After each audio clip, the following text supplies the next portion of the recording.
And to make the matter worse, Tomega the Agigo, ni ndanameria nginya earrings.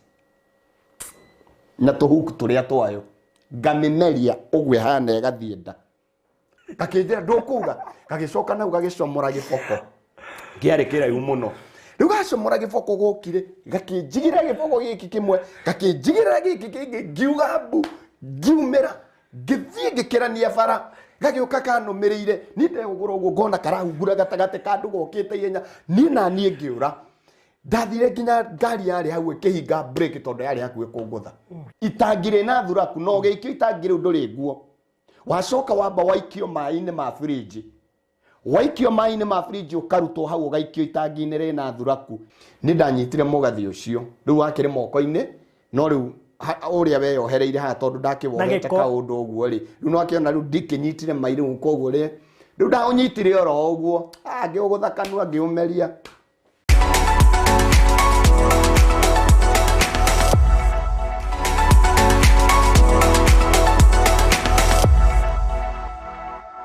Gwikia mbugi menene ria yumaga huho manjarara gwetha we muiganiri guothe ndwaro-ini cia mahigo riku-ini wa mai riera-ini nduma-ini utheri-ini no woneke niwe utura nago karigicora utuangaga minyororo ikaga inya ni karogano kari cama wandigire we Ngai mwene guothe niwe wandu Nekaruga no karisa mawa digire dekagana dekaragia dekainage karengoro na karisa makare kanua gatumaga kara karesa mirwo wega we mwega mwiroreri wa Barothi wa Thayo TV nie njitagwo Magici wini wa nyimbo cia kugoca Mwathani no ngenda nyimbo ciakwa nitugukorwo thiini wa Barothi wa Thayo TV ngumenyithie makiria muini wakwa na itekuina Magici ukorwo kimenya akoragwo agikatia ndugathiore mitambo ya Barothi wa Thayo TV kure mwena wa YouTube live na mwena wa Facebook thie na mbere na kwirorera Barothi wa Thayo TV na Ngai wa moyo negukurathima kwa ihinda ikuhi nitugukorwo tugiuka ukorwo kimenya muini uyu witagwo Magici nikiekaga apart from music industry tokana gatho ni konduta hante kaine no kegiria moyo yo wakwa uthinikani undikitio nyugu togethara ndatunguma ni oero imukijo iguru okendaya yawe ninaga nduma yo tuko kare yo theri nduma yo no theri kehitha no wende ukacenjagiria mundu kia ndehera Thayo kamuira nduma no tume dengaorere ndukehere mitambo-ini ya Barothi wa Thayo TV ni turacokereria ihinda ritari kuraihu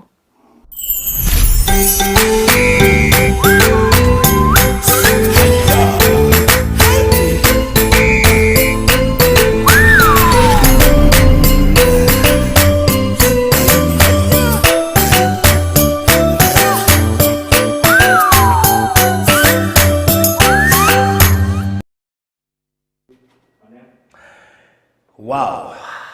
Mwiroreri wa Barothi wa Thayo TV karibu sana. Muthenya umuthaka muno makiria wa Monday njega ya tariki 26 mweri wa mugwanja kana Julai turorete kumiugira uhoro. Julai ni guthire rathira heho ethire homa iria ciekuo Kenya ithire tondu reke ngwire kwina homa nyingi muno makiria na tonguo tu ni maundu maingi muno makiri thiini wa bururi witu wa Kenya no iguru ria mothe ri Ngai ndari aracenjia no Ngai karibu thiini wa Monday no ni ngakunyita ugeni muno makiria ukugwa Barothi wa Thayo TV mucie wa ikeno mucie wa Ngai mucie wina indo ciothe mucie wa kumiririo wega umaga na mucie niguo tugaga guku ndiye kwanyu mugaga atia na ngagikena mundu tondu ni turanitwo ndugana thikũ icio tari nini ndikĩ na ũru Ngai ni amenyera weekend irarĩ njega na harĩa hothe ndĩragereire nĩronagwo Ngai na niĩ ndera we na mũthenya wa ũmũthĩ nĩ mũthenya special being on a Monday hena geri ndakurehera uguo thaa ici noguo ndĩraria Gĩkũyũ uguo in the next few minutes ngũkorwo ngĩaria Gĩthweri tondu matiũĩ Gĩkũyũ ndakwirire haha tukaga kindu gitagwo charity beyond boundaries gutire mundu tutateithagia doesn't matter umete bururi uriku kana umete ku ndenda kuhuthira kiugo kabira muno tondu ni ndi mu Kenya na ndeithagia a Kenya noguo niguo njikaga every single day. So ndetekeria ngaribishe family imwe ya Mr and Mrs Odhiambo. Family no kejuge tutimenyanite na ihinda iraya tondu no thimu mahurire ni amwe aria makirumagirira Baruthi wa Thayo TV onoko ringi matihota ku understand gikuyu makiri na andu marumagirira na makimera ta riria Baruthi ni akumuthikiriria ndakiuga tumathikiririe na inyue hamwe ndimathikiririe by the way ndira tumathikiririe na inyue hamwe otukane gukihetwo tundu tuiganona na kayoguo niguo tugwika Mr. Odhiambo. Yes, I. Habari gani? Mzuri sana. Good to see you. Very nice. Yes. Acha hata nikae vizuri sasa ndio tuweze kuzungumza. Okay. So, Odhiambo. Unaitwa nani Odhiambo? I'm Kennedy. Mimi ni Kennedy Odhiambo Ouma. Kennedy Odhiambo Ouma. Kabisa. Good. Na naona hauko peke yako? Yeah, niko hapa na mke wangu. Anaitwa nani? Yaitwa ATIENO Odhiambo. Currence. Yeah, ATIENO Odhiambo. Nataka hii ya kwanza Currence. Yeah, Currence. Sijaisikia mtu anaitwa Currence. Yeah, actually it's a unique name actually. Wow. With a few. Okay. Yes. Currence. Yes. Habari gani? Mshike mic hivi.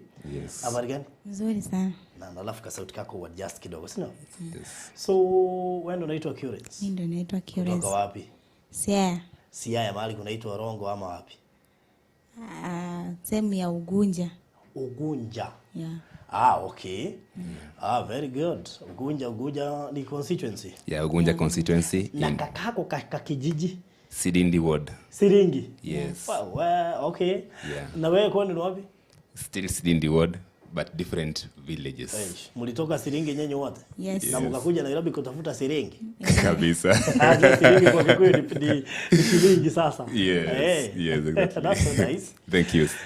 So, Mr. Odhiambo. Yes, I don't know whether you are a good narrator. Najua sana wanawake ndio wanajua kujieleza vizuri. Yes. Because she's the one who called me. Yes. Kaniambia niko Kikuyu. Yes. Na kuna maneno ningetaka tuongee. That's why I would wish kama anaweza tuelezea what happened. Yes. And then pia wewe nikupe nafasi. Okay, it's fine. So, Currence. Yes. Tuambie. Ulinipigia simu. Nilikupigia simu. What happened? Mulianza wapi? Mlipata mtoto mwaka gani? Tulipata mtoto last year. Sauti yako iko chini sana. Tulipata mtoto last year. Mwezi wa 11 tarehe 14. So kutoka hapo tukakaa hiyo December. Hapo January pia tukakaa. Mtoto akaanza kukonjeka February. So tukatoka hapo tukaenda Kiara Hospital, akatibiwa akarudi. Kurudi akamaliza 1 month. Kufika mwezi wa 5 tarehe 15. Sasa tupeleke haraka. Sasa unaona nikumalizia unamalizia. Yes. So mtoto aligonjeka wapi? Mtoto aligonjeka Kiara. So tukampeleka juu ya pneumonia. Sauti yako iko chini sana. Yes. Sijui kama Odhiambo atuelezee. Ndio bado una hofu juu ya mtoto. Kabisa. Sauti yako iko chini sana na watu wangetaka kusikiza vizuri. Kabisa. So vile nimewaeleza hapo watazamaji, mimi ni Kennedy Odhiambo Ouma. Mimi ndiye baba mtoto. Mtoto wangu nilimwanzisha jina James Orengo, ambaye ndiye senator wangu wa Siaya. Ati? Ndiyo senator wangu wa Siaya. Lakini sijasikia ulimpea? Yeah, nilimpa jina ya James Orengo. I named him after my senator Siaya County, where I come from. Yes. Okay. So mtoto alipozaliwa mnamo mwaka uliopita, tarehe 14 mwezi wa 11, afya yake ilionekana kana kwamba haikuwa mzuri vile, kwa sababu alikuwa anaonekana kidogo mnyonge kiasi hivi. So kutoka hapo ndio tukaanza kumpeleka hospitali ili aweze kutibiwa ama kufanyiwa matibabu tuone. Tukampeleka Kiara. Kiara katibiwa. Akaonekana kuanza kupata nafuu kidogo kidogo. Baada ya hapo akapewa discharge. Akarudi kwa nyumba. So aliporudi tukaona kama sasa ameanza kusikia vizuri. Lakini baada ya mwezi moja hivi tukaona kama ule unyonge bado ni kama unarudi. Baada ya kuwa amerecover mzuri vile ikabidi tena arudishwe kwa hospitali. So kutoka hapo akapelekwa Kiambu level 5 hospital. So kutoka hapo alikaa huko yapata miezi miwili akiwa tu kwa matibabu. Alikuwa amewekwa kwa oxygen kwa sababu alikuwa na ile shida ya sasa angeweza kupumua vizuri kwa sababu ilikuwa inaonekana kama angeweza kupumua vizuri, alikuwa na shida ya kupumua. Sasa kupimwa na daktari ikasemekana ni ile pneumonia ya hali ya juu, severe pneumonia ndio ilikuwa inamsumbua sana. Kando na hiyo ikasemekana pia alikuwa na ule upungufu wa damu kwa mwili, anemia. So kutoka hapo Kiambu walimpima wakasema ati kidogo ati maybe ana suffer from sickle cell anemia, of which mimi kama mzazi sikuwa convinced na hiyo report ya daktari. Nikamwambia kabla aanze kupewa dawa lazima afanyiwe matibabu ya hali ya juu ama kipimo cha hali ya juu ndio tujue ukweli uko wapi. So kutoka hapo akapelekwa Kenyatta National Hospital tarehe 5 mwezi wa 6. Hiyo ni mwezi uliopita. Sasa hapo alipopelekwa Kenyatta alikuwa sasa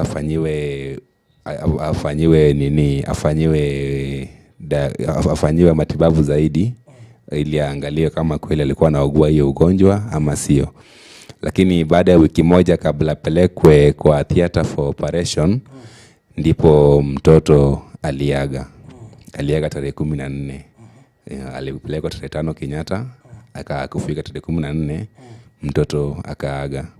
Mimi mwenyewe hiyo siku yenye aliaga nilikuwa before hiyo previous day ilikuwa na Sunday. Nikatoka hapo nikatoka kwa nyumba kwenda kumuona mtoto. Nilimwona akiwa kidogo alikuwa amechangamka. Nisema alikuwa alimzuri. Hadi nikambeba, nikacheza naye kama babake, nikaona amechangamka, amefurahi na nika feel convinced kwamba mtoto wangu amepona na kwamba the following day ama kwa siku 2-3 zijazo atakuwa discharge apelekwe nyumbani. But kwa bahati mbaya siku iliyofuata kwenda kumuona kwa hospitali mwendo wa saa 6 adhuhuri. Mwendo wa saa 6 adhuhuri hapo nilikuwa nimefika Kenyatta. Kufika kwa hospitali nikawa kwenye foleni nikingojea kupitishwa niende kumuona.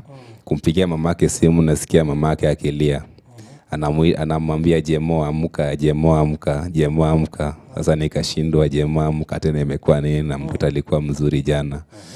So kutoka hapo hata sikupanga foleni, nilienda tu moja kwa moja hadi kwa ward. Nikamwambia chenye ninasikia kwa masikio yangu ni kama siyaamini, wacha mniruhusu nifike ni confirm mwenyewe. Nilipofika kwa ward 3A acute Kenyatta National Hospital penye alikuwa, nikapata kama ako under intensive care, ambapo yes alikuwa anajaribu kuongezwa ile pumzi ya ile pumzi aone kama anaweza recover ile pumzi ya stima. Lakini nilipofika hapo nikapata kama mamake kabisa ameishiwa nguvu kabisa. Na hata mimi nilipofika nilikosa kuamini macho yangu kwa sababu mtoto mwenye nilikuwa naye jana jioni kama amechangamka, saa hizo kuenda nampata amelazwa pale, tunajaribu kuongezewa oxygen ndio arudi sawa. Sasa madaktari waliokuwa hapo wakaendelea kumhudumia, lakini kwa bahati mbaya wakaniambia ati tumejaribu baba Jemo, tumejaribu sana, lakini tunaona kama Jemo hayuko nanyi tena, ametuacha. So kutoka hapo nikasikia kama yani nimeishiwa nguvu mara moja. Yani nilikuwa nikasikia kama yani nimeishiwa nguvu mara moja, nikasema Mungu anisaidie. Sijaamini kama nimempoteza mtoto wangu. Lakini Mungu kama hivyo ndivyo ilikuwa imejipanga, ati azaliwe tarehe 14 mwezi wa 11 na kufe bado tarehe 14 mwezi wa 6. Basi mimi siwezi nikasema kitu, lakini yote nimwachie Mwenyezi Mungu. So kutoka hapo hiyo siku akapelekwa mochari. Mimi nikaambiwa ni discharge, tutoke na mamake tuende kwa nyumba, tuende tujipange tuone vile tunaweza kumdischarge. Vile tunaweza kujipanga ili kuja tutoe mwili. So Wapi huko? Hapa Kenyatta National Hospital. Ndio bado wako mpaka saa hii. Kutoka hiyo 14th June last month hadi leo tarehe 26 bado wako huko mpaka saa hizi. Yes, a whole month. Amekufa lakini haezi tolewa huko. Haezi tolewa huko mpaka hiyo pesa ipatikane. Nimeongea na hao kwa kila hali, lakini kama wamekataa kunisikia. Wana insist ati mpaka pesa ipatikane. Mpaka Kenyatta National Hospital. Yes. Ati mpaka hiyo pesa ipatikane ndio mtoto aweze kuwa. Unajua mtazamaji, utashtuka ukisikia ni pesa ngapi. Unajua kwa wengi wenu ni pesa unaweza pata, lakini kwao inawatisha. Yeah. Lakini mimi nashangaa kwa nini hospitali isione hii ni pesa kidogo, badala ya mtoto wazidi kukaa kwa mochari, pesa ijiongezee, wange discharge mara moja. So kutoka hapo bill ya sasa, okay, saizi yako Kenyatta National Hospital. So kutoka hapo tuende kwa nyumba. Sasa tukashinda tutaanzia wapi, kwa sababu back home wazazi pia ni ni hustlers tu, wakubatisha, ni wakulima tu ndogo, vitu small scale farmers niseme hivyo. So mapato yao pia niseme tu nile ya chini sana. Alafu pia mimi kazi yangu tu ni ya mjengo ya kubatisha. Unaweza pata kwa wiki naweza fanya mara 2. Alafu the whole week naweza pata nimetembea, nimezunguka mtaa yote, nimerudi bila kupata kazi. Unakaa wapi? Ninakaa Kikuyu sub county, sehemu inaitwa Kino. Yes, Kino. Bibi anafanya kazi gani yeye? Bibi saizi afanye kazi. Alikuwa akifanya kazi ya hoteli hapo mbeleni, lakini vile issue ya corona ilikuja, hoteli ikabidi fungwe. Sasa ikabidi akae tu kwa nyumba. Na pia niko na watoto wengine kwa nyumba. Niko na watoto 2 saizi kwa nyumba. Ambapo pia inafaa niwapeleke shule. Na bado hata hiyo pesa ya kuwapeleka bado sijapata. Ndio bado ninatafuta, lakini bado sijui nitapata wapi, kwa sababu kazi yangu pia nani ya kubahatisha. Hata kama ni kazi ya hiyo mjengo nikisema tu ni kazi naweza pata kwa wiki mara 2 mara 3. Na hata siku zingine niende wiki 3 mfululizo bila kupata kazi. Na niko na familia kwa nyumba, so huwa naipata ikiwa kigumu sana. Okay. Wacha turudi kwa Kenyatta National Hospital. Yeah. Sasa wamekataa na mwili ya mtoto wa kuzaliwa. Yeah. Alikuwa how many months? 7 months 7 old. months. Yes. Sasa nataka mtazamaji ungoje usikie huyo mtoto amekoma Kenyatta National Hospital kwa sababu ya bili ya pesa ngapi? A whole month. A whole month. You can imagine. A whole month. So, hebu tueleze ni pesa ngapi hiyo? Okay, kwa upande wa ward 3A acute penye alikuwa, alikuwa bili ilikuwa imefika 50,000. Lakini kwa baada ya kuketi na familia na wenye wako willing kuchanga, tulipata only 14,000. So out of 50 ilibaki 36,000. 36,000. Yes. 36,000 hiyo ni ya ward peke yake. Upande wa mochari huwa inachajiwa kando. So upande wa mochari hadi leo imefikia 25,340. So ukiongeza kwa 36 inakuja like 62,000. Around 62,000. Yes. Yani 62k peke yake. Yes. Hiyo ndio imefanya huyo mtoto akae huko hadi wa leo. 62,000. Yes. Nimejaribu kuongea na hao kwa kila hali, lakini wana insist mpaka body kwe clear na ward na clear na muchari ndio upewe body. Na sasa na inclusive pesa za kwenda kupumzisha mtoto? Ya kupumzisha bado, hiyo tu ni ya ward, hiyo ni ya ward na mochari. Haujaweka sanduku na haujaweka ya kusafirisha. Yes. So of which ukiweka unatarajia kupumzisha mtoto wako wapi? Mimi ningependa kama itawezekana kwa imani, kwa sababu niko na imani itawezekana, ningependa nimpumzishe nyumbani penye origin pake. Kama ingewezekana, hiyo ningekuwa ni imani yangu. Okay. Yeah. Number 2, ulikuwa umejaribu kutafuta usaidizi mahali kwingine? Yeah, nilikuwa nimejaribu, nimetembea sana. Nimetembea zaidi. Kwanza nikianza na eneo ninakokaa, kwa sababu ninampakana na Kinoo na Gitaru. So mpaka ni kidogo tu. Sasa upande wangu ni upande wa Gitaru ward. So upande wa Gitaru ward, huyo MCA wa Gitaru ward anaitwa Philip Njoroge. Huyo MCA nimezunguka kwake, nimeenda kwake mara nyingi sana nikimuitisha msaada. Hata nikienda na documents za mtoto mbele aliaga na za x-ray na nini na bill. Hizo documents zote nimemwendea nazo. Lakini mwishowe huyo MCA alikuja kanipatia 1,000 peke yake. 1,000 peke yake.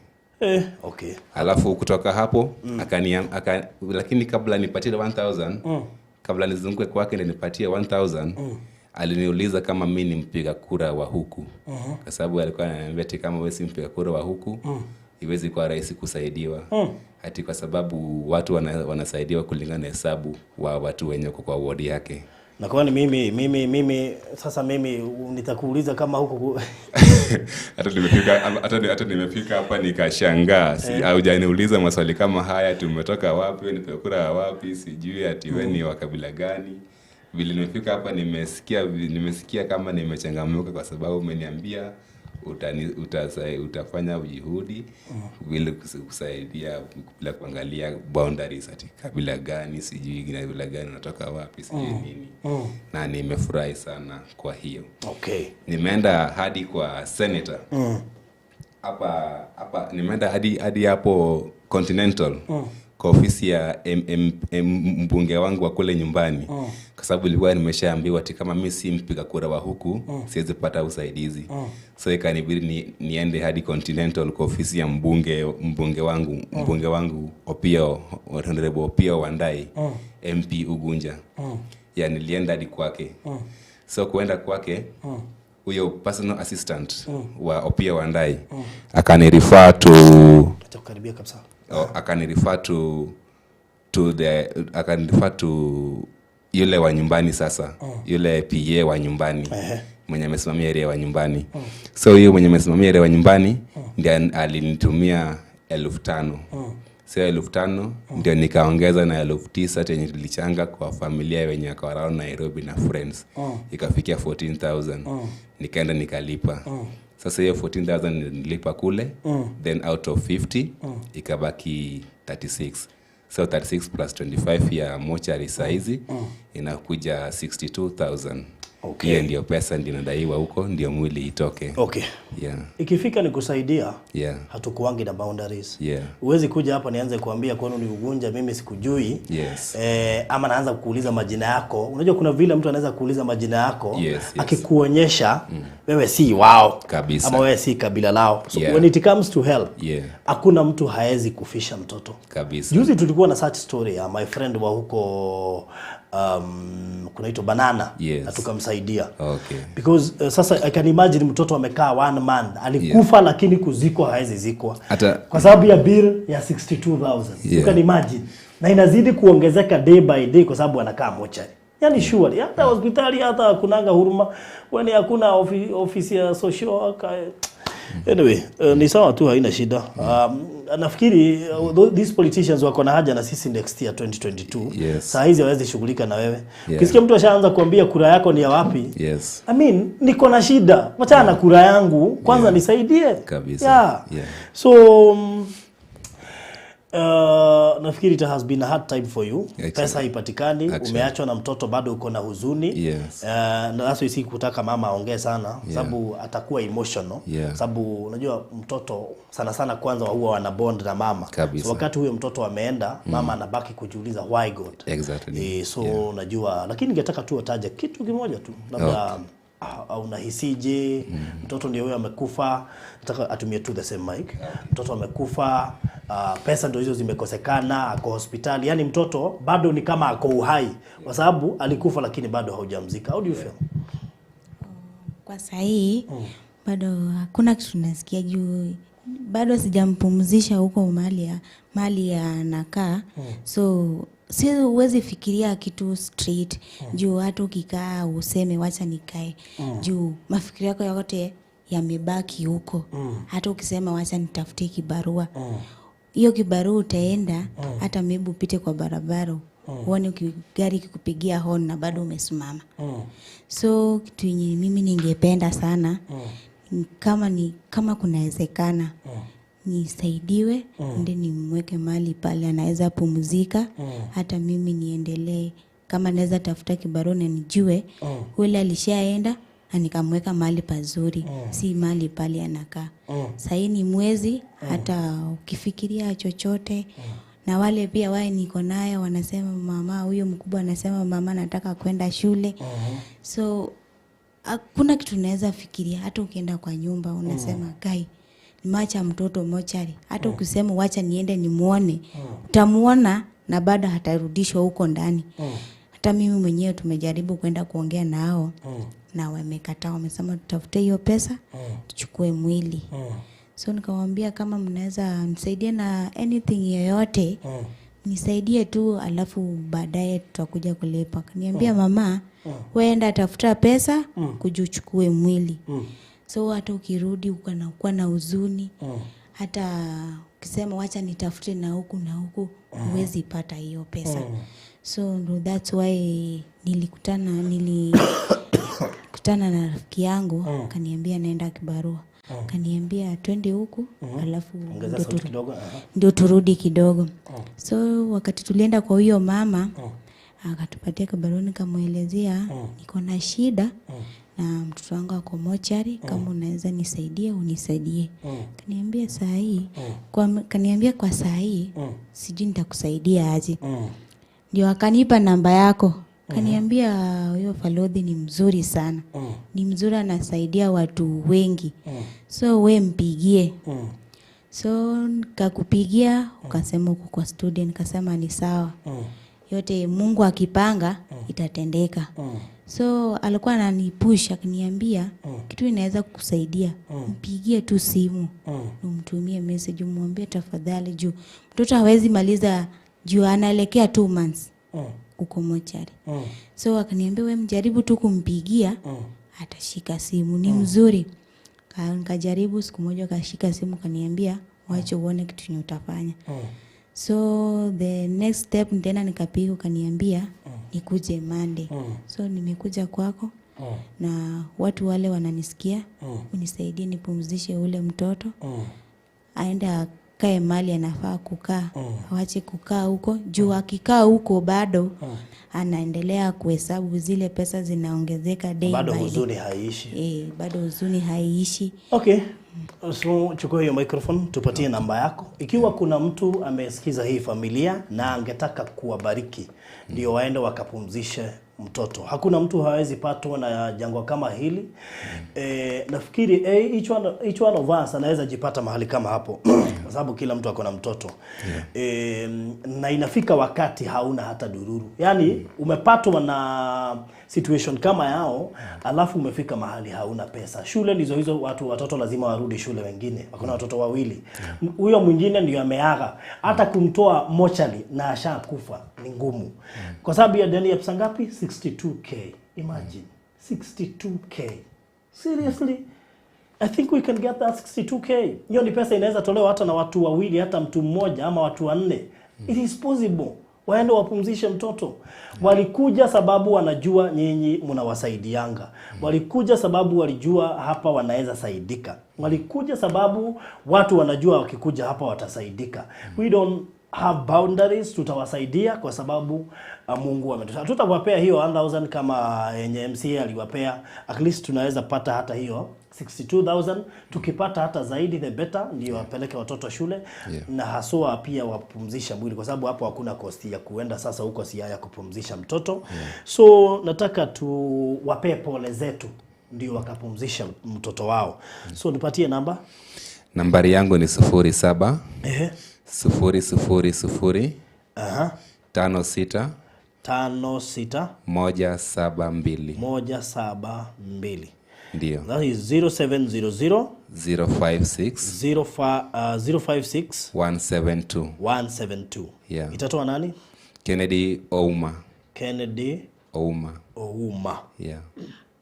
So tumekupea namba kwa sababu Mungu amekusaidia na wewe uko uhai. Watoto wako wako sawa. Watoto wako hata wanarudi shule. Watoto wako wako healthy. Wao waligonjeka after 7 months after kuzaliwa, alafu wakaaga. After kuaga shida ikatokea, ndio hiyo.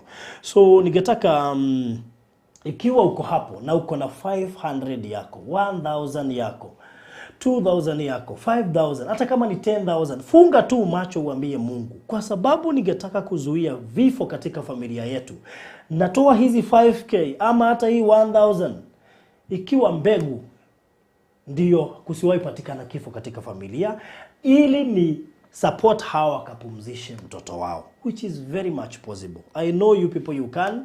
Nisaidie hiyo simu yako ndio tuweze kusoma hizo messages. I believe watu watatuma na mtabarikiwa zaidi. Mimi siwajui, sio wetu. Unasikia wametoka Siaya, kwetu ni Murang'a. You can imagine the distance. Although nimewahi enda Siaya, so nimepita huko. So naona kuna mtu ametuma 500, anaitwa Charles Kemonyi. God bless you so much Charles Kemonyi. Kuna mwingine hapa anaitwa Jacqueline Mureithi ametuma 200. God bless you so much. Na najua zitazidi kuingia sababu Mungu ni mwaminifu. So nirudie namba tena ni 0700 056 172. 0700 056 172. Itatoa Kennedy Ouma. Tunasaidia bila boundaries kwa sababu tungetaka pia Mungu aone na aweze kutukumbuka katika kila chochote tunachopitia. Kwa sababu najua pia wewe labda unapitia mambo na ungetaka Mungu akutembelee. Iwapo unataka Mungu akutembelee, mimi siwajui. Mwenye aliwaambia waende kwa Farodhi, yeye ananijua lakini mimi simjui. Alijua wakikuja watasaidika. Hata wewe hiyo shida inakusumbua, it comes a time utapata tu mtu amekuja aidha akusaidia ama akutume mahali pia wewe usaidike, kama vile Mungu alitumia mtu badala ya yeye awasaidie, akajua mchango wake hauwezi tosha. Lakini kuna mahali mnaweza kuja hiyo mchango ikifanywa na watu wengi iweze kutosha. Sawa kabisa. So I can see people are sending, watu wanatuma. I have wacha nikuambie saa hizi kuna mtu hapa anaitwa just a minute. Unajua Kasimu kanaruka, unaona ni kagani? Sasa naenda kusoma kanaruka. Lakini kanaruka juu ya venye mnatuma, si ati kanaruka tu ovyo ovyo. So haya message zinazidi kuja. Nikupe namba tena 0700 056 172. 0700 056 172. Inatoa Kennedy Ouma. 0700 056 172 Kennedy Ouma. Hata iko hapo kwa screen, naona producer ametuwekea hapo kwa screen. Na ningeomba atuseparatie 0700 aweke space alafu 056 aweke space alafu 172, ndio watu wasitume wrong number. Yes, so haya, wacha tuende sasa. Gerard Gaku ametuma 500. God bless you so much. Kuna mtu hapa anaitwa Mary Muigai ametuma 120. God bless you so much. Kuna mtu anaitwa Noldin Wawera ametuma 200. God bless you so much. Mtu hapa anaitwa haya, tutaenda polepole kwa sababu haka Kasimu kanatupeleka polepole. Kuna mtu hapa anaitwa Elizabeth Mbaru ametuma 1000. God bless you so much. Yes, tunazidi kusonga. Asante sana. Thank you so much. God bless you so much. So tumesema 0700056172 iko hapo kwa screen, na Mungu atazidi kuwabariki. Wacha tuweze kusaidia hawa waende wapumzishe mtoto wao, at least huzuni ziishe, waanze kufikiria vile watarudisha hawa watoto wengine wawili shule. So I believe it is possible. Yeah. Hiyo pesa itapatikana saa hii tu. Okay. Saa hii tu itapatikana. Na wewe kama uko hapo na uko na hiyo 500, jijime tu lunch, simama na mtu. Ikiwa tunaendaga fasting, unakosa kukula, hata leo jinyime tu, uambie Mungu, hii nimepanda kama mbegu, ienda ishikilie hiyo familia na sitakula lunch. Wacha tu nijisacrifice. Mungu pia hata kuna watu pia watajinyima lunch siku moja juu yako. Mungu atafanya watu wajinyime lunch juu yako siku moja.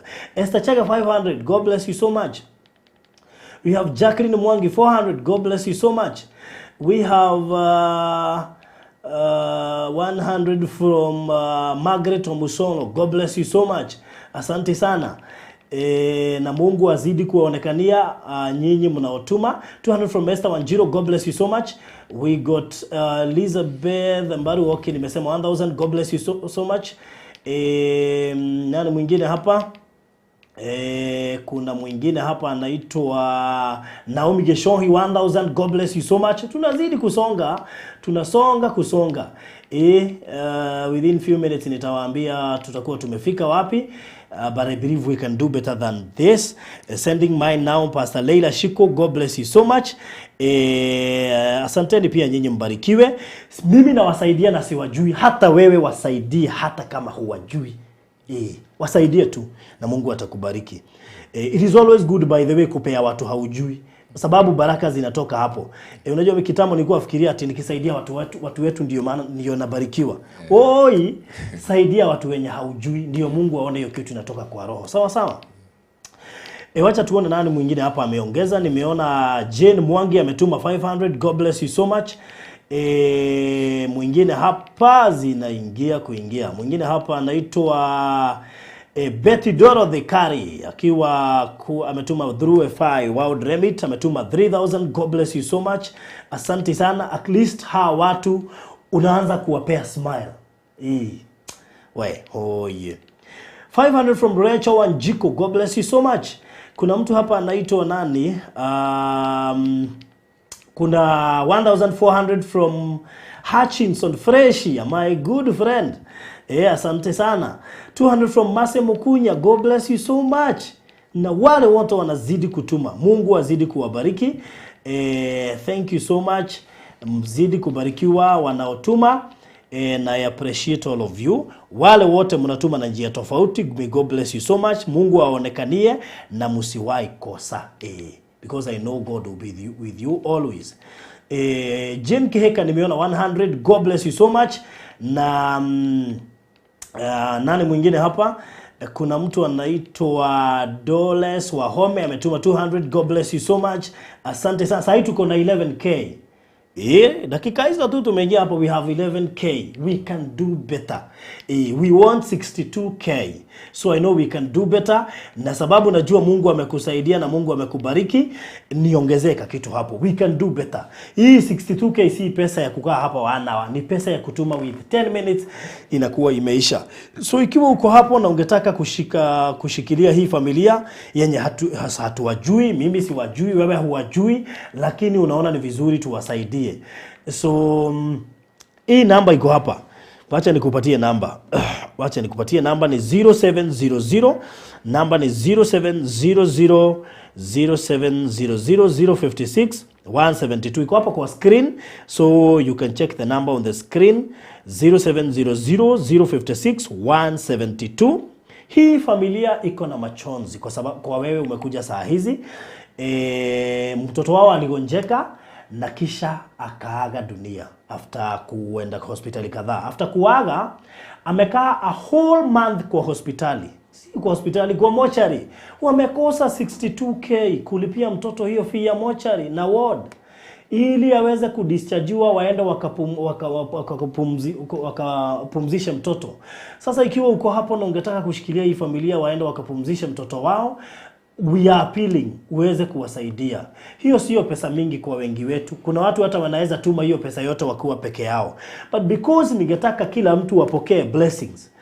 Kama uko na 10k, if you have 20k, if you have 5k, 3k, 2k, anything, just send, tupate hiyo 62k.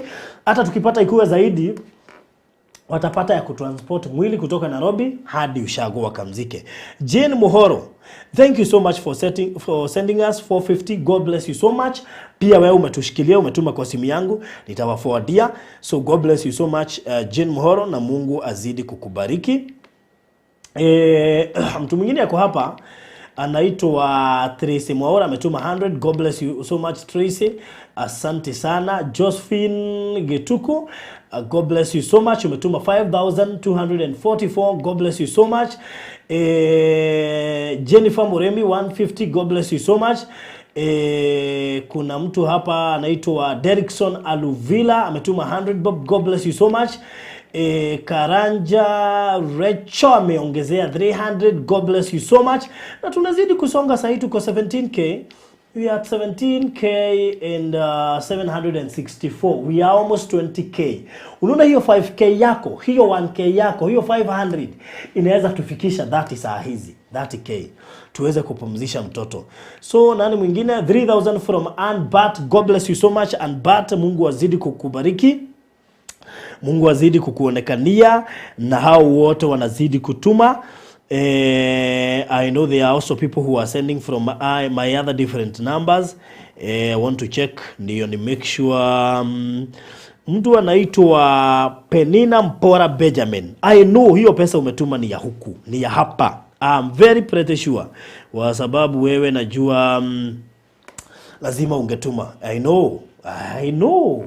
So thank you so much for your 3000. Hata kama haikuwa ya huku, lazima itakuwa ni ya huku sababu imetumwa saa hizi. Thank you so much Penina. 3600. God bless you so much. I can also see nani mwingi? Oh, nimeona huku 1000 from Margaret Njonjo. Nimeona 1000. God bless you so much. So this 1400 to assume ni 1500 plus 3600. Hiyo ni, that is a form plus that is 50. Let me see, that is 5100 kwa simu zangu. Kuna 5100. Wacha tuone huku kwingine maneno imefika wapi. Nikiangalia vizuri, I'm able to see mtu anaitwa Alice Mugwero, yule tu bibia Francis, ngoja tunasaidia yule yako na leukemia. Asante sana Alice. 300 received. God bless you so much. So right now we have 21k huku, na huku 5100. So that is around 26k. Tumebakisha 4k tugonge 30k, na imagine tunahitaji 62k. Tukipata hata 100 is okay. So tukupatie number once again nikupatie namba ya simu ni 0700. Thank you so much Penina Benjamin, umeconfirm ni ya huku. Asante sana and be blessed. 0700 056 172. Itatoa Kennedy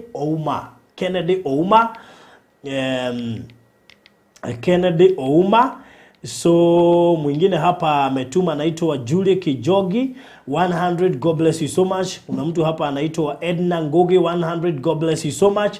By the way, hiyo 100 inatusaidia. Hiyo sio pesa kidogo, ni pesa mingi sana. 0700 056 17. Lakini mimi I always say, kama Mungu amekupea uwezo wa kutoa 10,000, itoe tu. Usingangane. Kama Mungu amekupea uwezo wa kutoa 5k, itoe tu. Usingangane. Kama Mungu amekupea uwezo wa kutoa hiyo 100, usingangane. Kama Mungu amekupea uwezo wa kutoa 500, 20k, 15k, 3k, 2000, usigawe. Kama Mungu amekupea huo uwezo, kwa sababu kuna mtu hana uwezo. Wewe Mungu amekupea uwezo.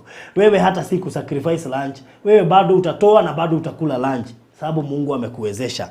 So 0700 056 172 0700 056 172. Nataka in the next 20 minutes nikuwe nimeondoka hapa because I know we shall have hit the target.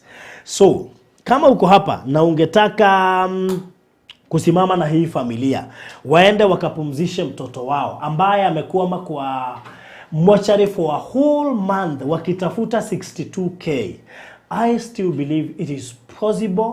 Unaweza watumia mchango wako ili tuwasaidie kuenda kupumzisha mtoto wao. It is possible. Namba ya simu ni 0700 056 172. Ikiwa uko hapo na unatutazama, tafadhali hata kama ni 500, hata kama ni 1k utapata. Hatujakataa. Tutumie tu tutoshe tuweze kupata hiyo. Na by the way, hiyo ni pesa kidogo, si pesa ya kushinda hapa dakika mingi. Hiyo ni pesa kidogo tunatoa kwa sababu Mungu ametubariki na tunamalizia tunaenda to the next thing. So, nikitazama hapa naona 100 imetumwa na Equity. Anaitwa Mary Njoroge. Asante sana. Nikitazama upande huu mwingine let me see.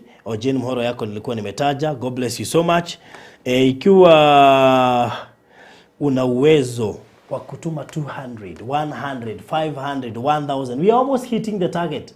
We are almost hitting the target. Kwa hivyo ikiwa uwezo wako ni kututumia naona message huko zimeanza kujaa lakini tutazidelete ili tuweze kupokea zingine. Tupatie namba. Nambari ni 0700 ningetaka uirahisishe.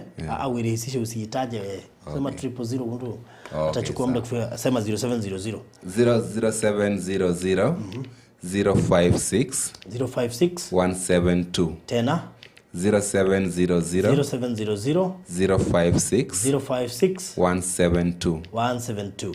Yeah. Inatoa nani? Kennedy Ouma. Yeah. Wow, Kennedy Ouma. Yeah. So kama uko hapo na ungetaka kusimama na hii familia ya Kennedy Ouma, please do so. Charge your fiber by M-Pesa account. Kuna mtu amekuwekea credit ya 500. Wow, thanks a lot. So thank you so much. Umemwekea credit ya 500. God bless you so much. Asante sana. 500 from Nancy wa Kudhi Muthike. God bless you so much. Tumepokea hiyo 500 yako. Mungu azidi kukubariki. Na bado tuko 26k. Sijui imeona watu wamepunguza hawatumi. Send 3k Farodhi on your number na majina ya Rosemary John. Waacha tuone Rosemary John. Imeingia Rosemary John. Asante, nimeiona kwa hii simu nyingine. 3000 imeingia. So right now we are at hiyo, kwa hivyo hii iko na 8100 na hii nyingine yao iko na 21900. So meaning ni kama tuko na that is 29. We have 30k. Tuko na 30k saa hizi. 30k tumebakisha kama 30k. Tumebakisha kama 30k. So I want to repeat the number again because I know it is possible. Nothing is impossible.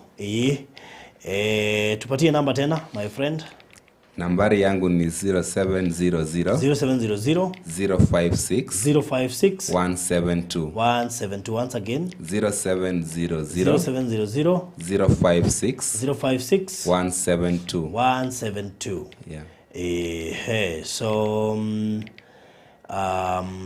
naona watu wanazidi kutuma na mzidi kubarikiwa. 300 from Equity. Itatuambia ni nani huyo ametuma na Equity. God bless you so much. We have mwingine hapa anaitwa Julia Gishuru 200. God bless you so much. We got Nancy Kimenchu 100. God bless you so much. Tunazidi kusonga. So kama uko hapo na ungetaka kushikilia hii familia ikapumzishe mtoto wao, make sure make sure you send right now. Itakuwa faida kwao ili waweze kuenda kupumzisha mtoto. Kama umetutumia, Mungu azidi kukubariki. Hatujakataa pia kuongezewa. Tumebakisha 30k. How many people can be able to participate kwa hiyo 30k? Tumebakisha hiyo 32k tumebakisha. Kama uko hapo na ungetaka kukua part wa hizo 30k tumebakisha, please do so right now. Nambari ya simu ni 0700 056 172. Kwa hiyo 30k ama 32k imebakia. Kama uko hapo na ungetaka kusimama na hii familia, 0700 056 172, 0700 056 172. Tuma saa hizi ili tuweze kuwapatia hiyo pesa, waende nayo, waende wakapumzishe mtoto. 0700 056 172. Sheila Njeri umetuma 500. God bless you so much. Asante sana. Nangojea pesa yako. I see we are 163 people here. 163. Hata mtu akatoa 500 ama 1000 hata 5k kama uko nayo, tunaweza pata hiyo pesa kwa haraka. Nirudie namba tena ni 0700 056 172, 0700 056 152. Na utakuwa umesaidia hawa. Sheila Jeli nimesema 500. God bless you so much.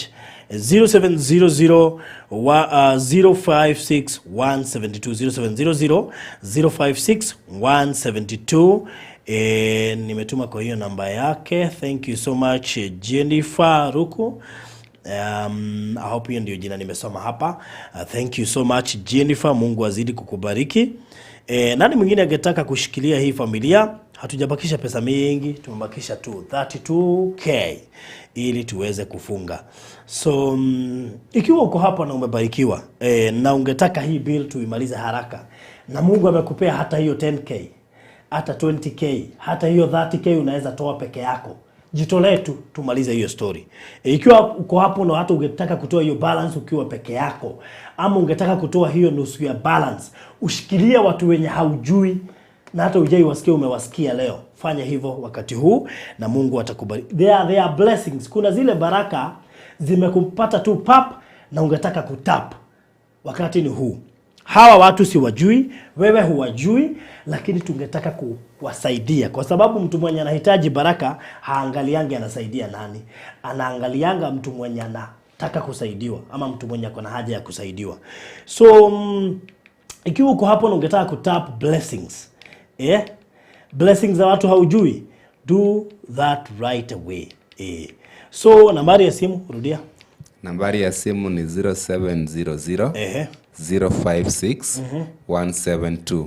Again 0700 056 172. Ungetaka kuambiaje hawa wanatuma ama ambao labda washa tayari wametuma?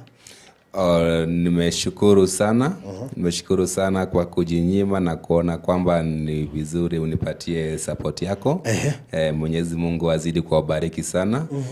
Mkizidi kuniunga mkono, nimefurahi sana kwa sababu singeweza nikiwa peke yangu. Nimesumukana muda mrefu sana lakini sijaweza. Lakini kwa imani na kwa uwezo Mwenyezi Mungu ni mwana amenemesha na ameongea nanyi na amefungua roho kunisaidia. Na niko na imani kwamba kufikia kesho au kesho kutwa nitampumzisha mtoto kwa imani. Sisi tunataka ukitoka hapa utaenda tu kulipa. Nataka upite Kenyatta. Kabisa. Tunataka apite Kenyatta leo. Wangapi wanataka apite huko Kenyatta alipe ndio mwili ya mtoto wake ilisiajiwe. Sasa kuna wenye wamekuja saa hizi na hawajui nini inaendelea. Tuko na jina ilikuwa ATIENO and ODHIAMBO. ATIENO and ODHIAMBO, to make it easy. Na tukasema we help beyond boundaries. Hatutaki kuangalia mtu ametoka wapi ama mtu amefanya nini. Tunasaidianga mtu mwenye ako na haja ya kusaidiwa kwa sababu si mtu huruhusu shida iingie kwake. Hakuna kabila haiwezi pata, hakuna nchi haiwezi ingia, hakuna nyumba haiwezi ingia. That's why we help beyond boundaries. Huyu ATIENO unaona hapa wakiwa na ODHIAMBO walizaa mtoto. After 7 months mtoto akaanza, not those 7 months, nafikiri kabla 7 months ifike, si ndio? Akaanza kudevelop shida kidogo kidogo, wamezunguka hospitali kadhaa wakitafuta usaidizi, lakini ikafika wakati mtoto akapumzika. Huyo mtoto hawawezi kumtoa hospitali. Kwa nini? Wamekosa 62k. Imagine, just 62k. Kwa nini? Odhiambo huyu unamuona hapa anaenda kazi ya mjengo na ni ikipatikana. Aya, bibi yake hayuko hata kazi, alikuwa anafanya kazi ya hoteli ikaisha. Sasa hawajampumzisha mtoto a whole month. Mtoto ameishi mochari a whole month bila hiyo 62k kupatikana. Kwa sababu ilikuwa mingi, wakapata 14k, wakapenda ikabaki 62k. Kama uko hapo na ungetaka kusimama na hao, wakitoka hapa waende walipe hiyo bill, waende wakapumzishe mtoto. Ndio maana tuko hapa tukikuomba usaidizi wako. So ningetaka, hii ndio namba yao 0700, iko hapo kwa screen, 0700 056 172. Simama na wao waende walipe bill wakapumzishe mtoto. Just 162, I mean 62k, not 162, 62k. Tukipata zaidi the better, watapata pesa ya kulipa gari yenye itapeleka mwili, na pia pesa yao ya kuwasimamia ya kupeleka huo mwili na waende wapumzishe mtoto. I know kuna mtu wako hapo ungetaka kulipia watoto wao shule. Kuna watoto wengine wawili hawajui hata watoto watarudi na shule na nini, hawana hata dururu kwa sababu wamekuwa kwa kizungumkuti cha huzuni, hakuna pesa, lakini Mungu atawasaidia. 0700 056 172. Anything that you would wish to offer ili waweze kupumzisha mtoto wao. Mother 10200 received, God bless you so much. We have 150 from Jane Muhoro, God bless you so much, umeongezea. 500 from Elizabeth Muigai, God bless you so much.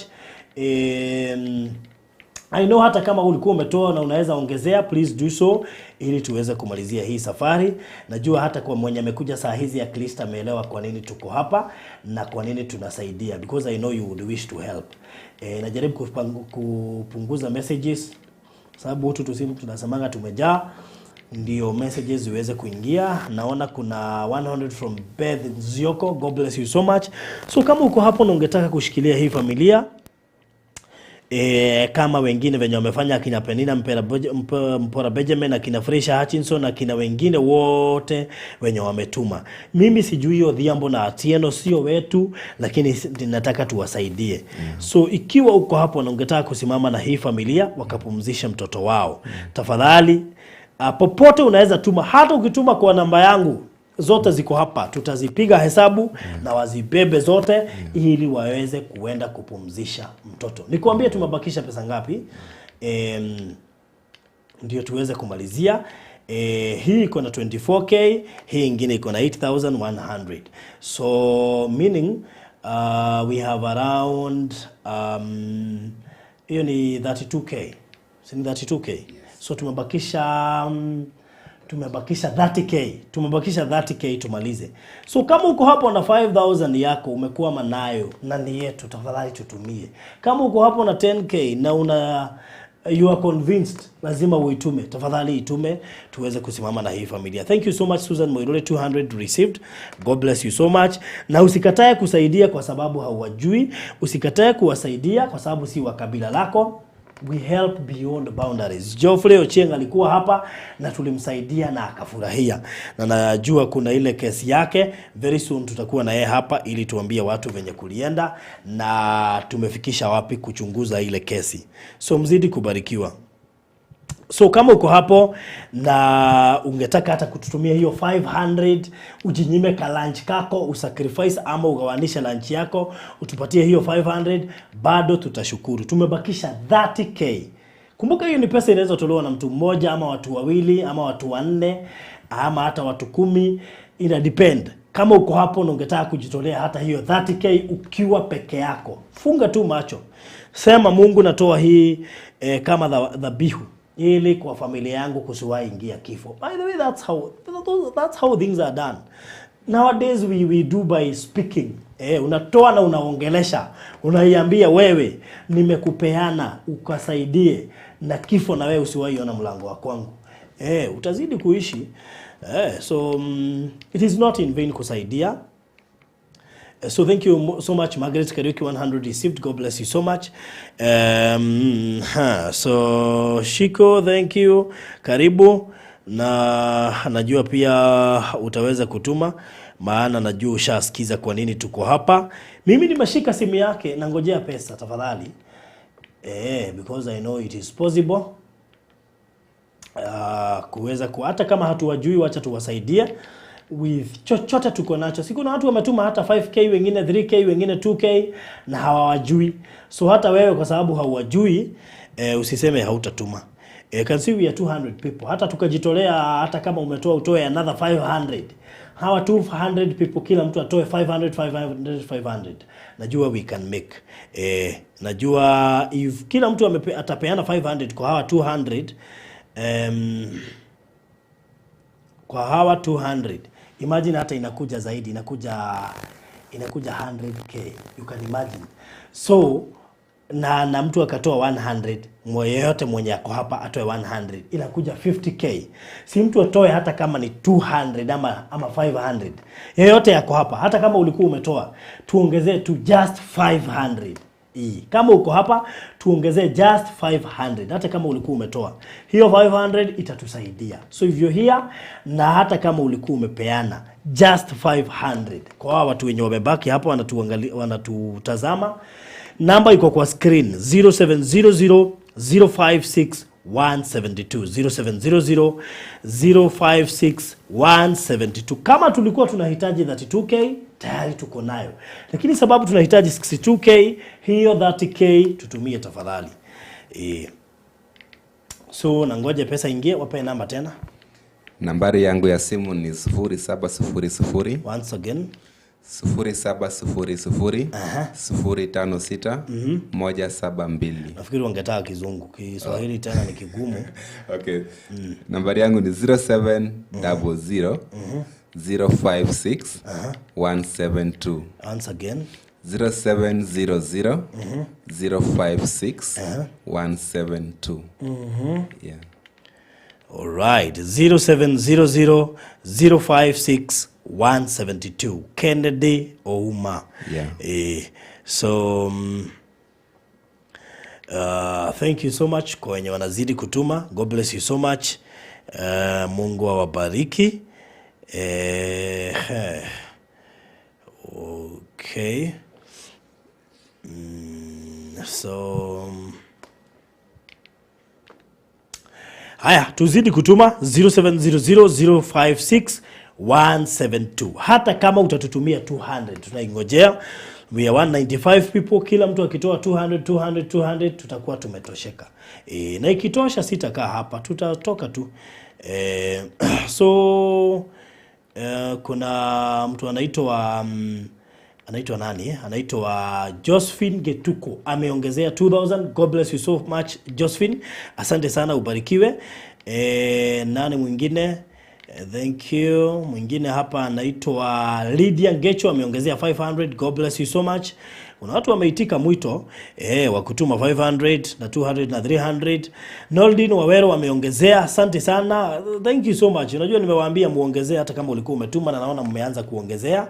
So God bless you so much. 50 bob from Jen Keheka ameongezea. God bless you so much. Asante sana. We have 500 from Elizabeth Mbaru. God bless you so much. Asante sana Elizabeth Mbaru.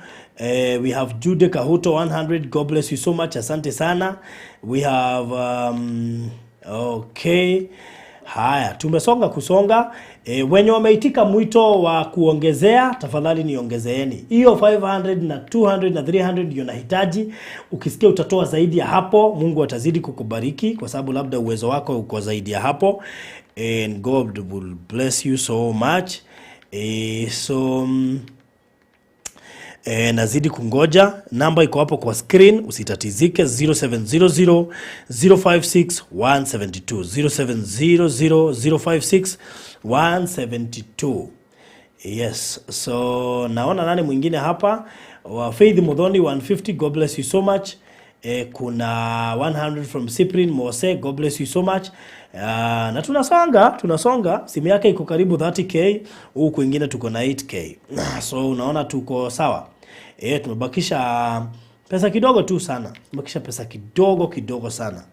Aris 10100, God bless you so much. Tumesema kila mtu aongezee, tuongezee tuso hata 500. Kama uko nayo tuongezee tu, hata kama ulikuwa umetuma tuongezee hiyo 500 200 hata 100 ili tuweze kuruhusu hii familia iende ikalipe hiyo bill na galau pia waweze kupumzisha mtoto wao. So you can send anywhere. Na nikiangalia simu zote ili nihakikishe pesa imefika na tumeipokea. So namba ni 0, hata kama ni kidogo, usione kama ikiwa kidogo, hata 100 si kidogo, ikiunganishwa na ingine itatusaidia. Have sent the retro I had and God will bless you and wipe away your tears. Asante sana. So tukiendelea, labda kuna neno mama angetaka kuongezea. Mpatie mic. Nataka kuambia watu nini wanapotuma. Watu wanapotuma. Sauti. Watu wanapotuma na washukuru sana, wamenitia moyo. Nina furaha sana kama mtoto ataenda kupumzika na wazidi kubarikiwa. Wabarikiwe na wabarikiwe tena. Wakati ulipoambiwa ukuje, ulifikiria vipi? Uliona kama utasaidika ama ulikuwa na hofu? Wakati niliambiwa nikuje, sikuwa na hofu sana. Juu ingalau sikuwa najua mahali ninaenda. Juu nilikuwa naenda nikiulizia. So wakati nilifika na tukaingia na nikajua tutasaidika. Na ninaona kama watu wako na roho ya huruma. Na wasisaidia mimi peke yangu, wasaidie na wazidi kusaidia wale wengine pia. Kuna mali watakwama. Good, naona ujipendi. Unapenda hadi jirani yako.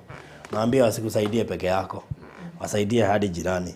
Kwa yule mtu ameingia saa hizi na hajui ni nini inaendelea, ungetaka kumuelezea? Ningemwelezea kwa kifupi tu. Okay.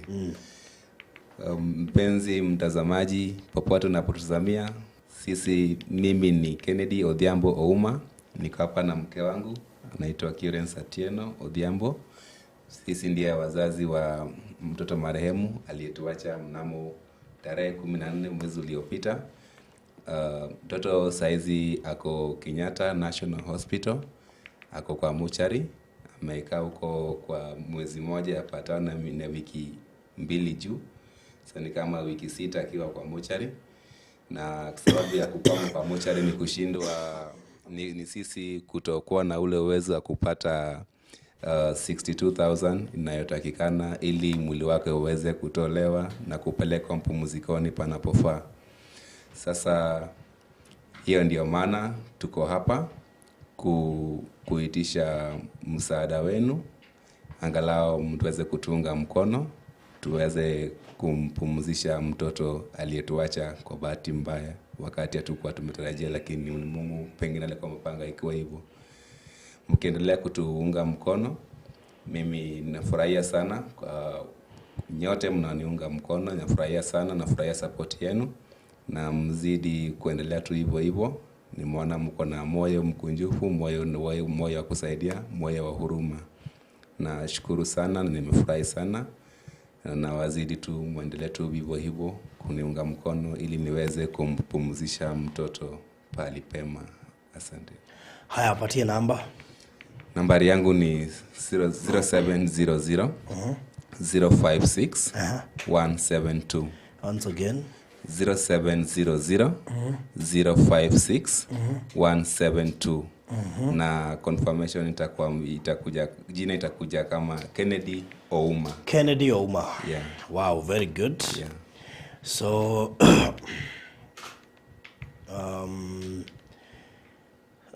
Kennedy Ouma. Yes. So watu wanazidi kutuma na wabarikiwe pia. Kuna mtu ametuma 733, anaitwa Judy Joseph, asante sana. Mtu mwingine hapa anaitwa Charity Chege 700, God bless you so much. Thank you so much. Mwingine anaitwa Jane Getao ametuma 500, thank you so much Jane Getao. Mungu azidi kukubariki. Consolata Nyabura ametuma 1500, God bless you so much. Alice Ngojiri ametuma 200, God bless you so much. So that is plus 1700 kwa ile tulikuwa nayo. Mzidi kubarikiwa nyinyi mnaotuma. This plus 1700, that is around 10,000, is around 10,000 kwa simu yangu. Asanteni sana. 10,000 kwa simu yangu. So far we have 10,000 on my phone. Kwa hii simu yao tuko na ngapi? Acha tuone. Kwa simu yao tuko na 30,000, so that is 40,000. Tumebakisha 22,000. We only have a balance and a deficit of 22,000, of which we can do better. We can do better. Kama uko hapo, si hiyo 22,000 iishe haraka. So watu wanazidi kuingia, usichoke kuwaelezea. So endelea kuelezea. Nawashukuru sana kwa vile mnaendelea kuchangia. Nina imani kwamba yote yatawezekana tukiunga mkono na tuwe kimoja, na niko na imani kwamba mtaweza kunisaidia na niweze kumpumzisha mtoto palipema, na kwamba hiyo 62,000 hata zaidi itaweza kupatikana na mtoto aweze kupumzika malipema panapofaa. Nawashukuru sana wote watazamaji. Nimefurahia sana vile mnaniunga mikono, na Mwenyezi Mungu azidi kuwabariki sana na mpate baraka zaidi. All right. So Saloma Mwangi, we have received your 300. God bless you so much. Mere Dirago 2,000. God bless you so much. Tunazidi kupokea zaidi.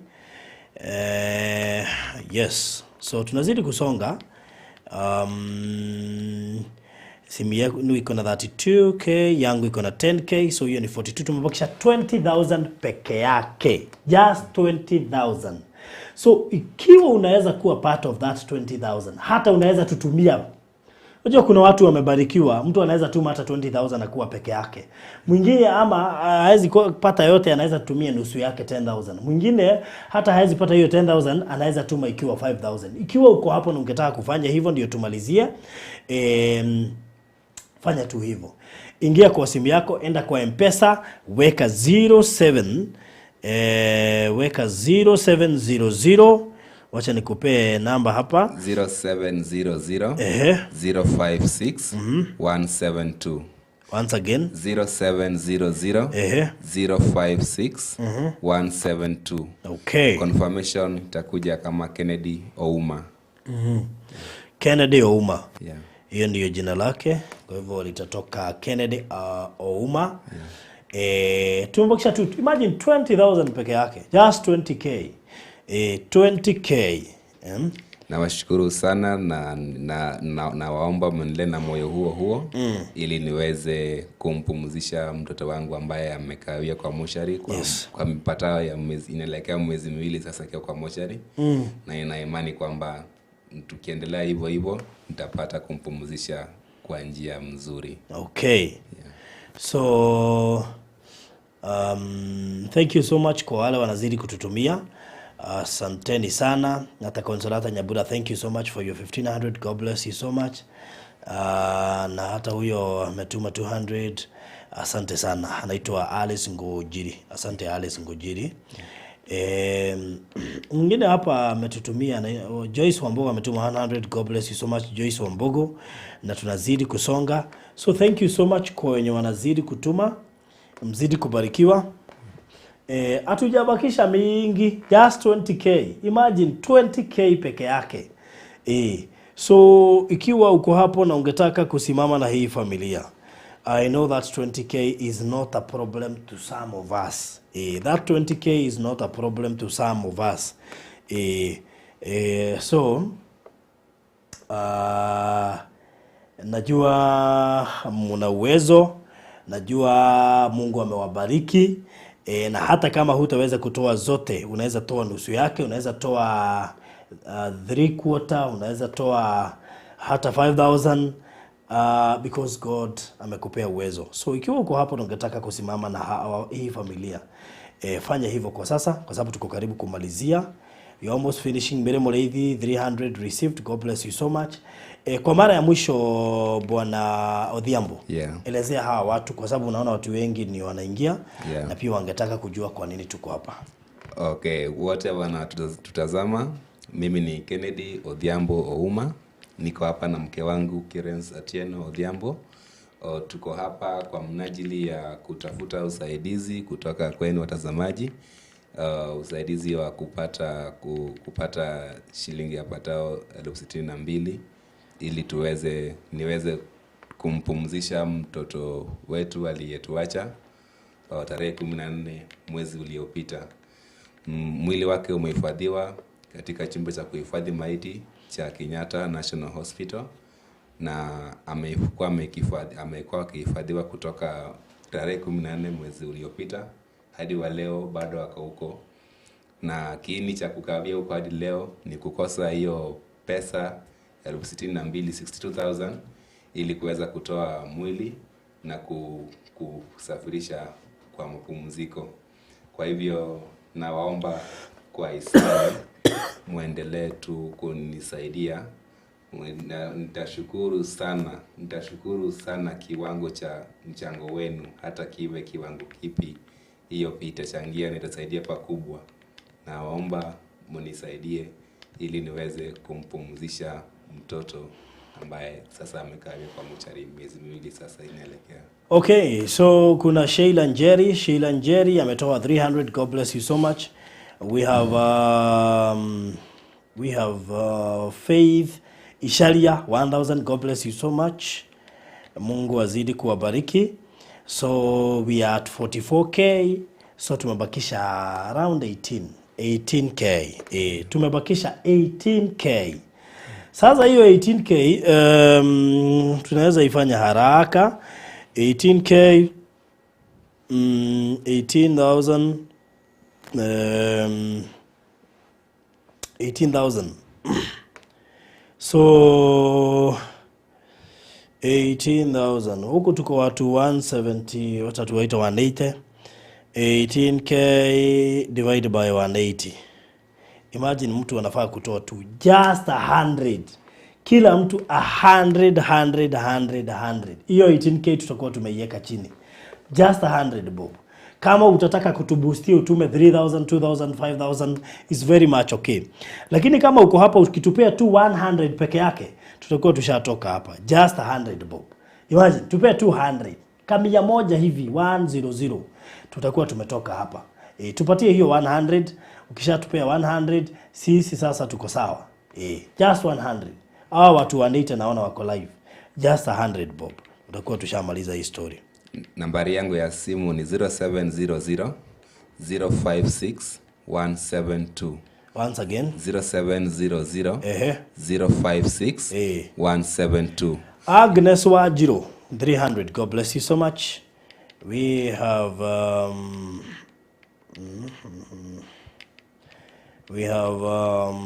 Nelly Wajiro 200 umeongezea, asante sana. We have Jenny Dhuma 500. God bless you so much, umeongezea. Haya. Okay. Wani DJ ameingia hapo. Unajua tusimu kuna button unafinya inaingia wimbo.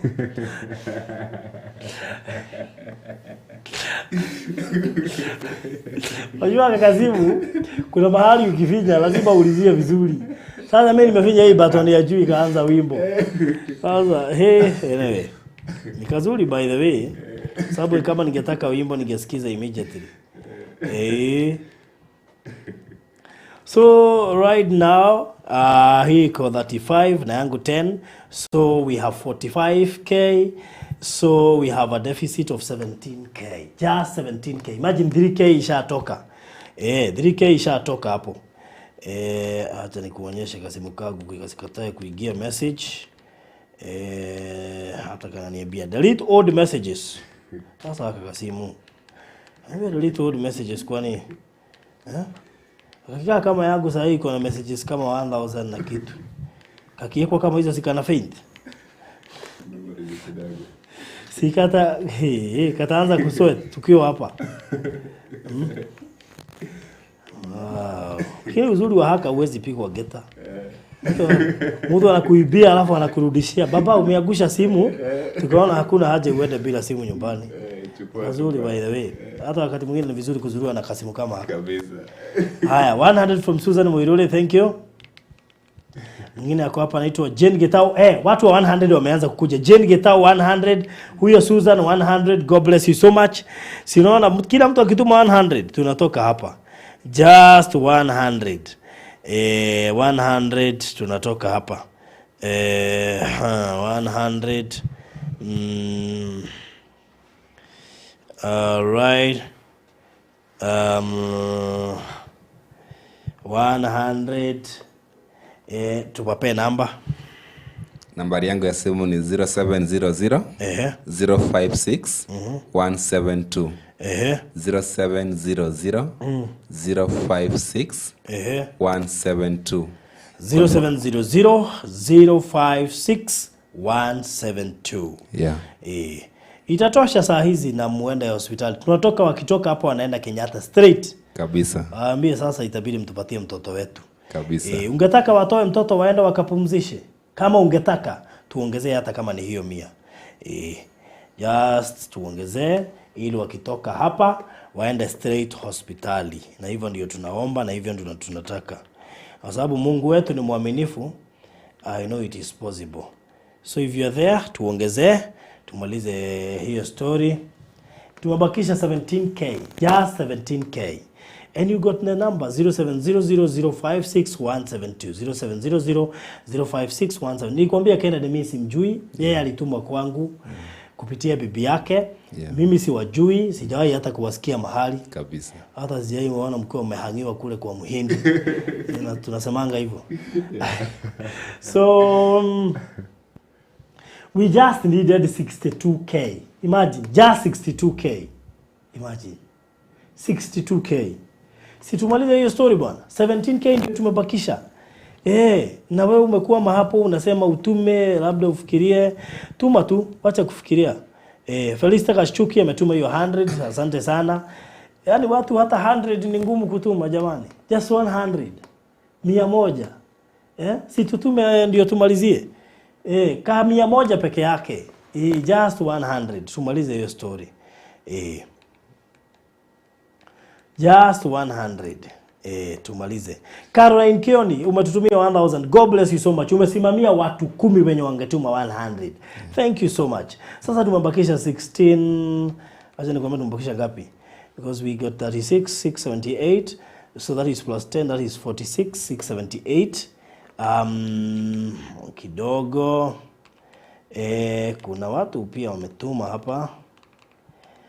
Yes, kuna Simon Mwangi ametuma 300. God bless you so much.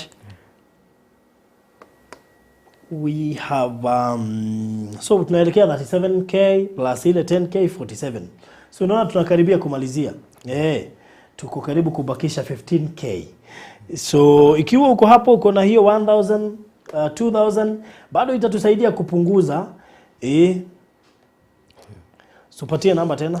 Nambari yangu ya simu ni 0700 056 172. Once again 0700 056 172. Confirmation kuja kama Kennedy Ouma. Na nitashukuru sana kwa mchango wenu. Naomba sana muendelee tu hivyo hivyo ili niweze kumpumzisha mtoto wangu ambaye amekaa kwa moshari kwa yapatao 2 months saizi. Okay. Nitashukuru sana mkinisaidia. Virginia Wanjiko ametuma 500. God bless you so much. Na tunazidi kusonga. Nani mwingine hapo asiachwe nyuma? Right now tuko na 47,500. 47,500. Hivyo ni kusema tumebakisha 15,000 peke yake. Just 15,000. Tumebakisha 15,000.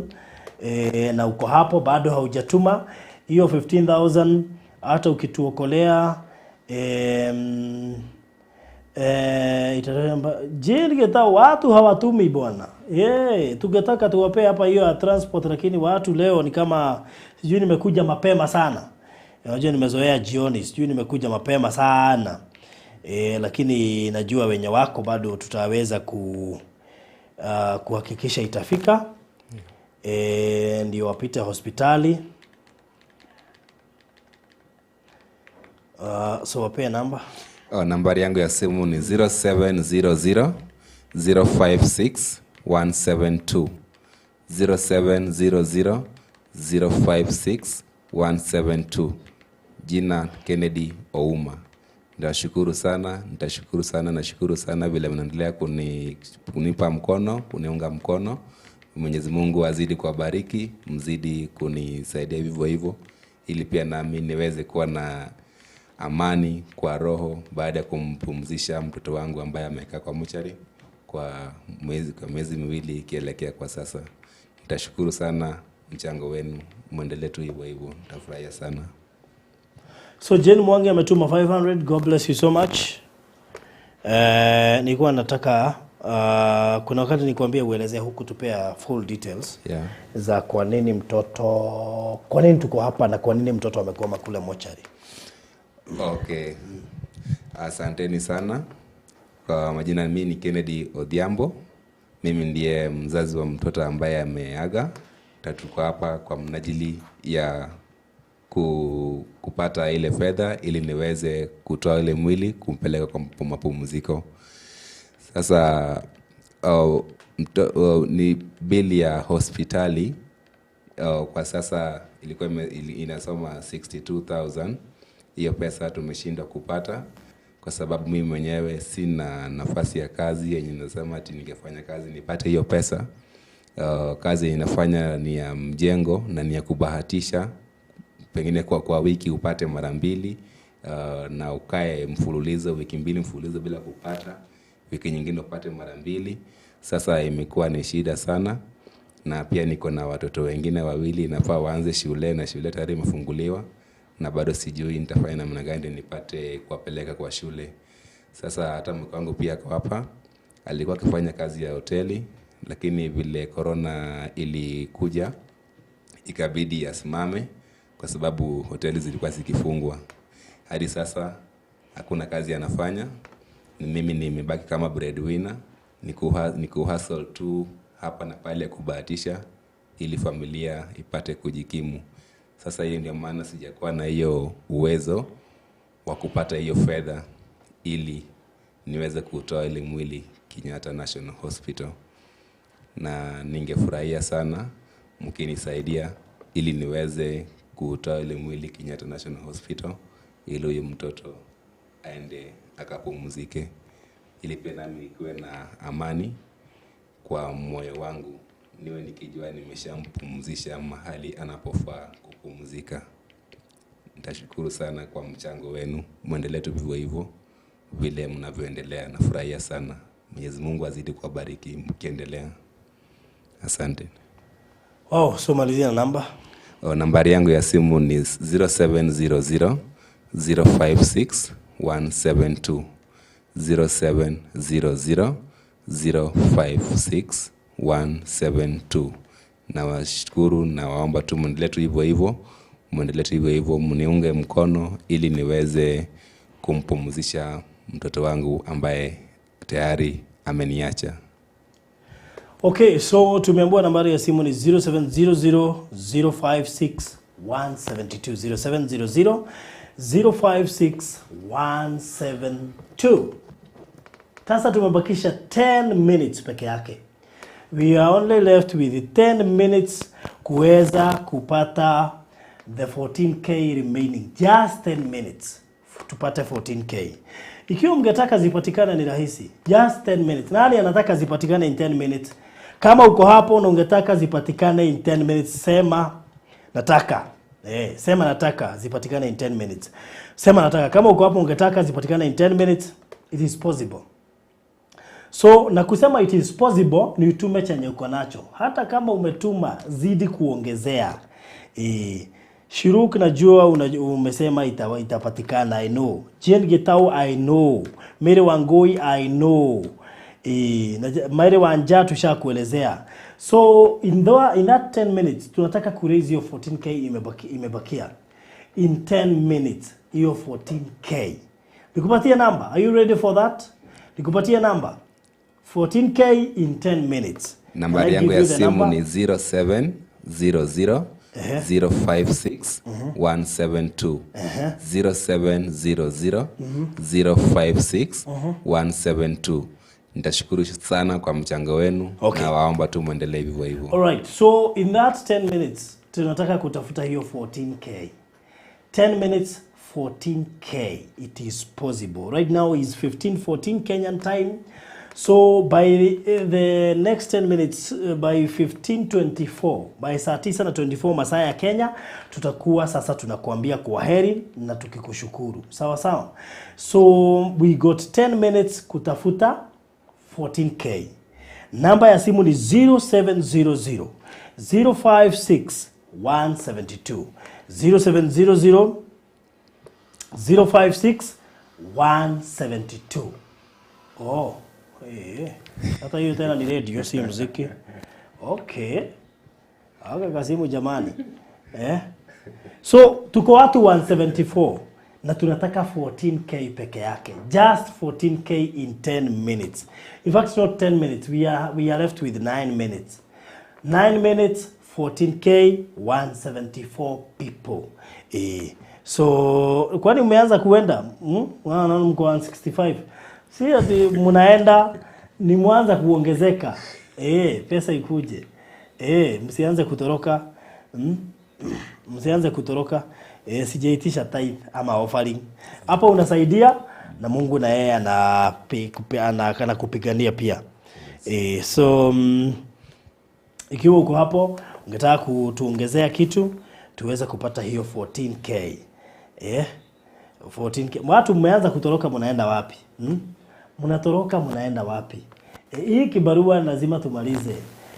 Lazima tumalize. Because we are able. Lazima tumalize tafadhali. Wacha just give them a smile. Give them a smile leo. Wametatizika mwezi mzima wakitafuta 62K. Ndio waweze kupumzisha mtoto wao. Wewe uko hapo hata hiyo 62K kwako sio shida, ungepumzisha mtoto wako haraka ama ungefungua WhatsApp group watu wangekupea wamalize. There are places WhatsApp groups doesn't work. So wafanye tu wa smile wakapumzisha mtoto na Mungu atakubariki. So namba ni 0700 056 172. 0700 056 170. Kwa hapo kwa screen sasa tutumie. Mpaka nimechoka. Imagine. Nawashukuru sana. Naomba tu muendelee tu hivyo hivyo. Muweze kunisaidia kumpumzisha mtoto ambaye ameniacha. Nitawashukuru sana kwa mchango wenu. Mwenyezi Mungu azidi kuwabariki mkiendelea kuchangia. Nambari yangu ya simu ni 0700 056 172. 0700 056 172. Mwenyezi Mungu azidi kuwabariki na waonekanie mnapoendelea kuniunga mkono nipate kumpumzisha mtoto mahali pake. Okay, Defronza Masaka ametuongezea 500. God bless you so much. Sijui niwaongelesha Kikuyu. Ando ito. Amotiraji gwera na nire githweri kindicira haha. Ndirabatara o ngiri, riu ndatigia ngiri ki. Noko ndamwari gikuo mukuigwa. Ndatigia ndagika cigana, ndagika 7. Na ndirabatara riu ngiri 13 na 500. Ndigetia ngiri 13 na 500 peke yake. Tonde ndamwaririe gikuyu ino korwo gikuo ni kiege gari mutikinjikirie mbeca icio. Tutware mundu akoretwo mwana wake moshari mweri mugima ndio wako ga ngiri 62 a whole month. Imagine korwo newe muikirie kanya moyi at least ahurukie mwanai onokorwo tutigukimwonera hii cia bithi na maundu maria mangiri korwo ahurukia mwana ehererwo ni stress ri ahote gucariria ici ingiri nugike uria ako wina watigia kanyamu onokorwo watigia ngiri tuikirie tu nigetha ngiri cio 30 na 500 cia tigara tuhote kumanengera moima haha magerere Kenyatta mathie matige mariha mamenye muthenya ule mekuoya mwana kana ni rucio mathie makahurukie mwana wao ndirahoya tu ngiri 30 na 500 niti cia kwatini urateithia ni na ndimoi marakonektirwo kuri ni njuke ndĩmateithie na nĩ ndoiga ndikũmonoha. Na nona hĩndĩ ũrateithia mũndũ ona ũtarĩ wa kabira yaku, hĩndĩ ĩyo nĩguo Ngai ona akenaga mũno makĩria. So ĩkorwo wĩna ũhoti wa gwĩka guo, ĩka guo thaa ici, please. So ndĩrona mũndũ gwĩtwo Morini wa Mbũi nĩ atũma 150. Thank you mũndũ gwĩtwo Masaka ana shiki 500. God bless you so much. No ũngĩrongerera, no ũngĩkwenda kuongerera nĩgetha arũgame na family ĩno nĩgetha tũhote kũmarekereria. No ũngĩwe hau ũngĩenda kũmongerera nĩgetha tũhote kũmarekereria. 0700 056 172 0700 056 172. Ĩyo nĩyo namba ĩraruta Kennedy Ouma. Loisi Njoroge nĩ matwĩkegeranio-inĩ no ko hiya andũ marega kũruta tondũ andũ aya ti mwena wao. Rĩu niĩ ndikĩkaga ũguo, niĩ ndeithagia mũndũ wothe ona atarĩ witũ.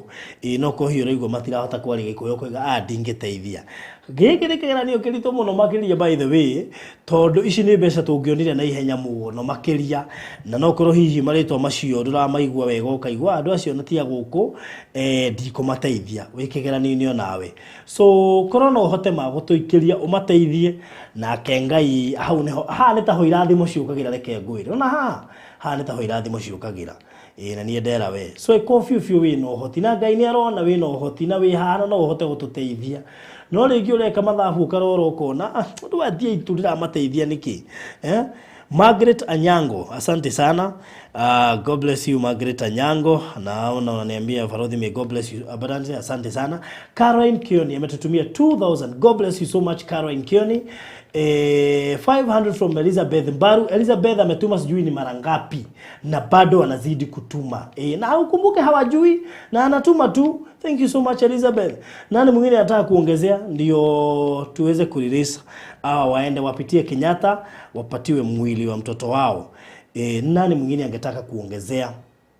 Right now we are at 51k. Tumebakisha 11k. Just 11k ndio tumebakisha.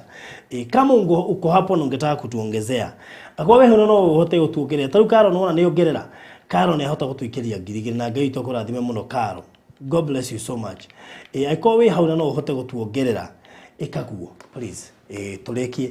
Imagine 11k tũtingĩhinga nĩ ũndũ wa 11,000 no nginya tũcirĩkie nĩgetha tũmahotithie maume haha. Ta imagine tũkwamĩte nĩ ũndũ wa 11,000. Ũĩ biũ Ngai nĩ akũhete. Atĩ no ũhote kũruta 1,000 na ndũharĩ. No ũhote kũruta 5,000 na ndũharĩ. No ũhote kũruta 5,000 utunyihirie biru ino itu na nduhare. No ũhote kũruta 10,000 na ĩmwe na ndũharĩ. Na Ngai nĩ akũhotithĩtie gĩke guo tondũ Ngai nĩ akũhotithĩtie na Ngai witũ nĩ agũkũrathima. Thengiũ mũno kũrĩ arĩa maratũma thaa ici. Thengiũ kũrĩ an Esther wa Jiko 200. God bless you so much. Thengiũ kũrĩ mũndũ gwĩtwo Lea Nyaleso 583. God bless you so much. Na muthii na mbere na kũrathimwo. Thengiũ kũrĩ arĩo othe marathiĩ na mbere na gũtũma na Ngai witũ amũrathime mũno makĩria. No ndĩrona no iroka. Thank you so much. We ũtatũmĩte tũikĩrie kanyamũ ndũkoige andũ moye tia kwanyu. Gĩkĩ nĩ kĩgeranio ndakwĩra kĩritũ mũno na nĩguo twerwo haha nĩ mũndũ gwĩtwo Loisi Njoroge. Tũrĩ kĩgeranio-inĩ andũ aitũ othai Ngai nĩ aratuona. No ko hihi mũndũ wĩ haha arega gũtũma tondũ andũ aya ti kabira yao. Ũngĩa kũiga andũ aya arĩa ithĩtia mwana ũrĩa ũngĩ aya tũtingĩteithia. Tiga kũrora ũguo mũndũ aroraga ũguo. Ũngĩrora ũguo rĩ ta imagine ona tondũ nĩ nyona nĩ magĩtũtũmagĩra hĩndĩ ĩrĩa ahotithĩria Gĩkũyũ ta imagine andũ tayo toĩ hau nĩho kĩrathimo kiumaga. Tiga gũteithia mũndũ ũrĩa ũĩ ona mũndũ ũrĩa toĩ ona okorwo ti wa kabira yaku. Hau kwanja nĩho kĩrathimo kĩrĩa kĩnene kiumagĩra tondũ Ngai nĩ onaga wendo. Tokorwo ndehete mũndũ haha arĩ kĩgeranio kũrĩ we. Ngai etereire one kana nĩ ũkũhota. Ngai ndacagũraga ithuothe tũrĩ ake. Thengiũ mũno Penina Benjamin nĩ kuuga ũguo. Lilian K, thank you. Father, God bless you. You have a big heart. Thank you so much. Tũrĩ na tũrĩ wa 87 haha nĩ njũĩ gũkĩrĩ matũmĩte no ngĩkorwo ndũtũmĩte biũ na nĩ ũratwĩrorera rĩ kĩgiria gĩa gũtũma nĩkĩ to nginya ũkorwo moĩ. Tũikĩrie kanyamũ 0700 056 172 0700 056 172.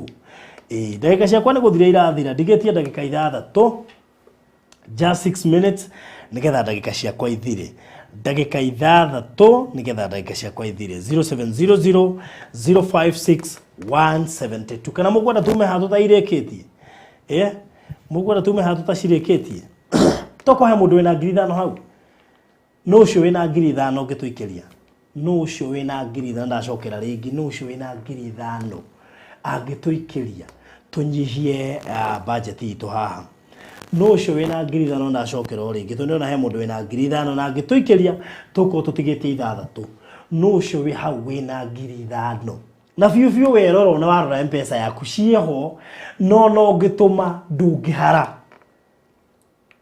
geria ngai rĩu heana icio ithano wone iria gũkũhe, geria tu uheane icio ithano wone nake iria gũkũhe. Tokorwo wĩ ũmwe warĩa mekũgũra mĩgũnda ĩno ndĩrendia ĩno ya Golden Ring, who knows, tokorwo hena kamũbango ngai ebangĩte uheane wone promotion, tokorwo he mũbango ngai ebangĩte uheane wĩtĩrwo wĩra, kĩu wĩna kĩo nĩkĩo ngai ekũhũthĩra gũkũrathima. Fact nĩguo mũini wa rwĩmbo araigire, kĩu wĩna kĩo nĩkĩo ngai ekũhũthĩra.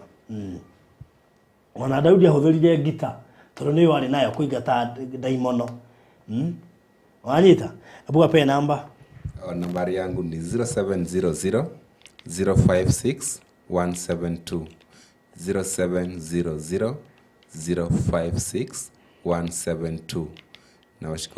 Nawashukuru sana, shukrani tele kwenu kwa kuendelea kunipa mkono, kunipa mchango wenu. Mwenyezi Mungu azidi kuwabariki mkiendelea kutoa mchango zenu.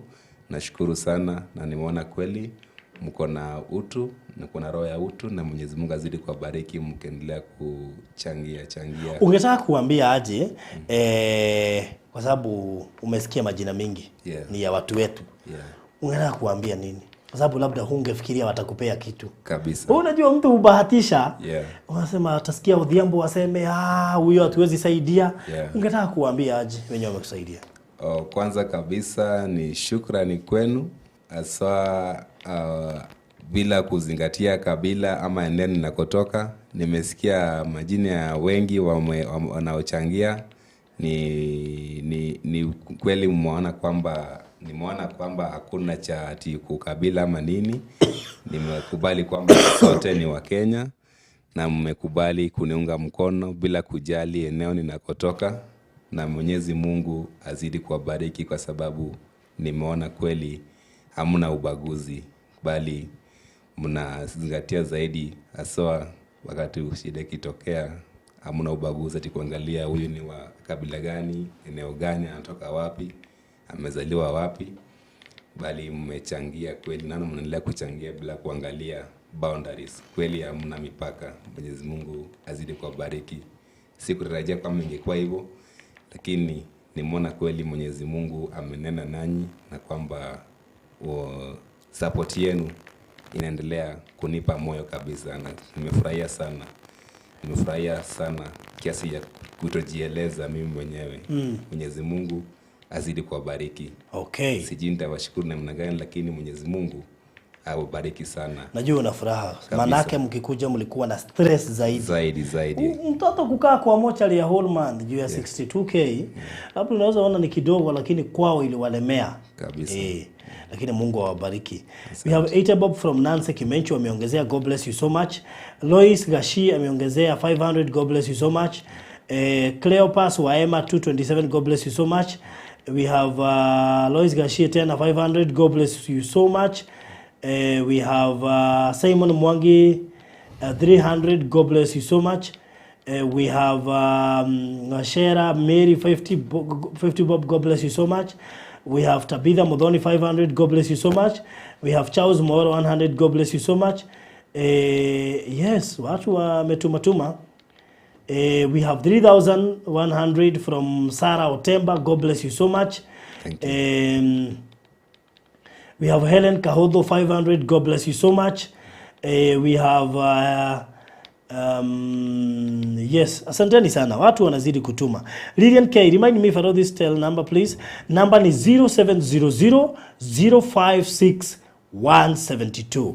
0700 056 172 0700 056 172.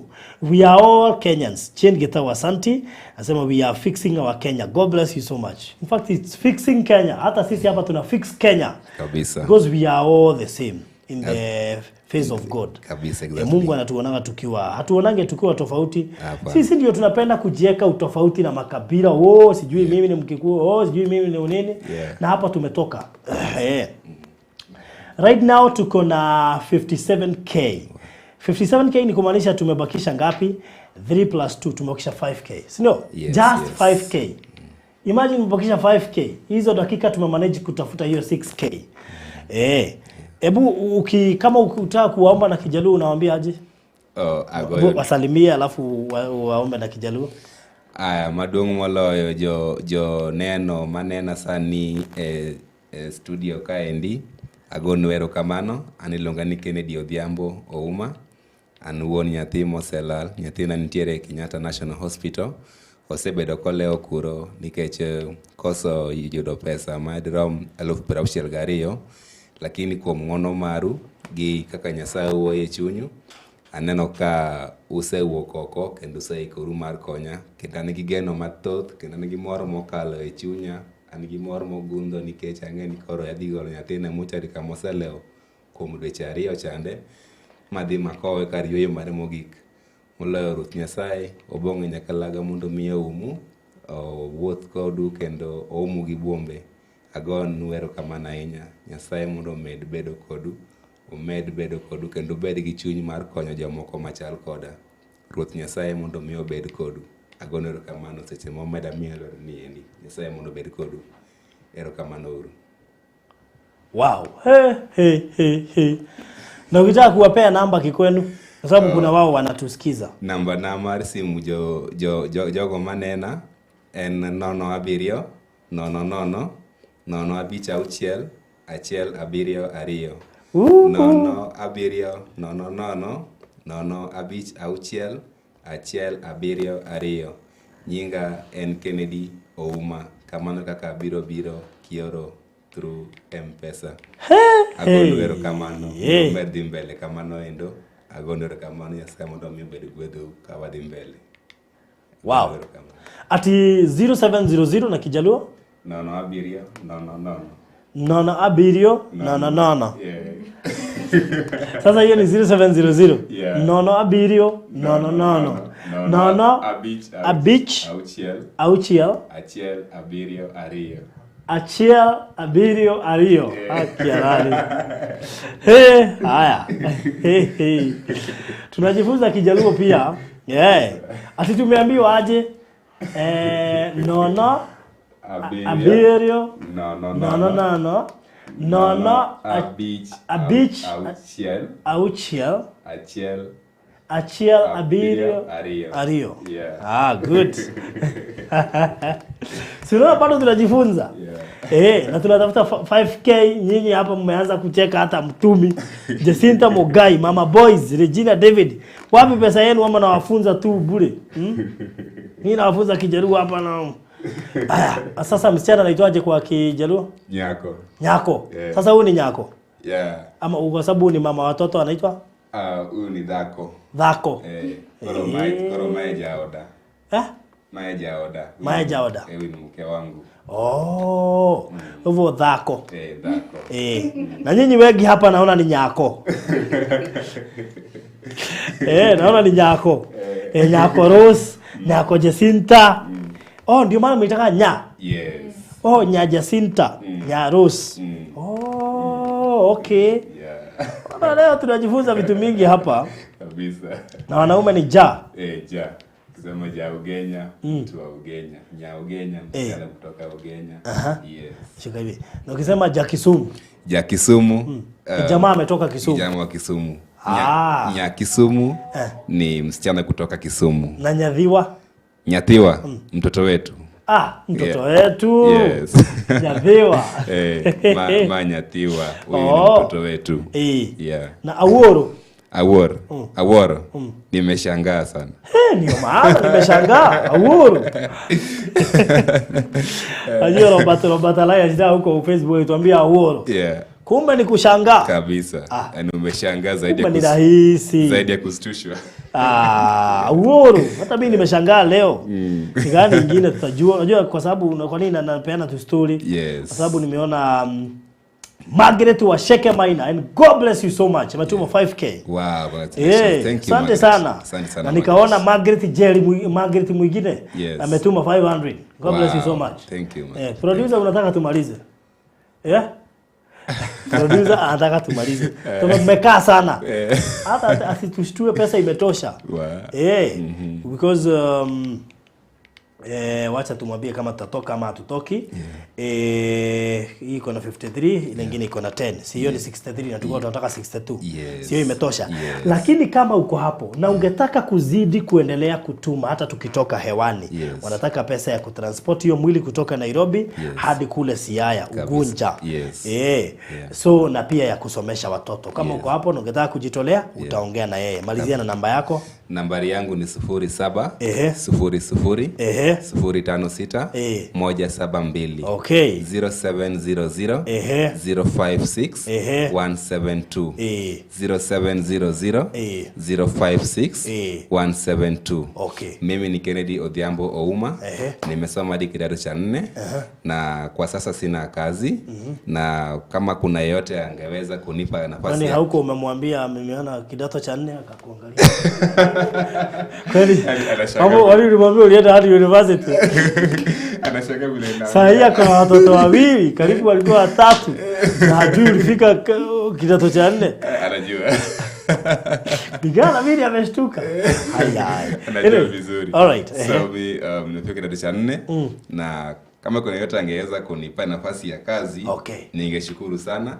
Nambari yangu ni 0700 056 172. 0700 056 172. Okay. Mimi ni Kennedy Odhiambo Ouma. Alright. So ningeshukuru sana kama kuna mwenye angenipa nafasi ya kazi, nitashukuru sana ili niweze kuikimu kwa familia yangu na watoto waweze kuenda shule. Alright. Nimeshukuru sana kwa mchango wenu. Asante. Mwenyezi Mungu azidi kuwabariki. Amen.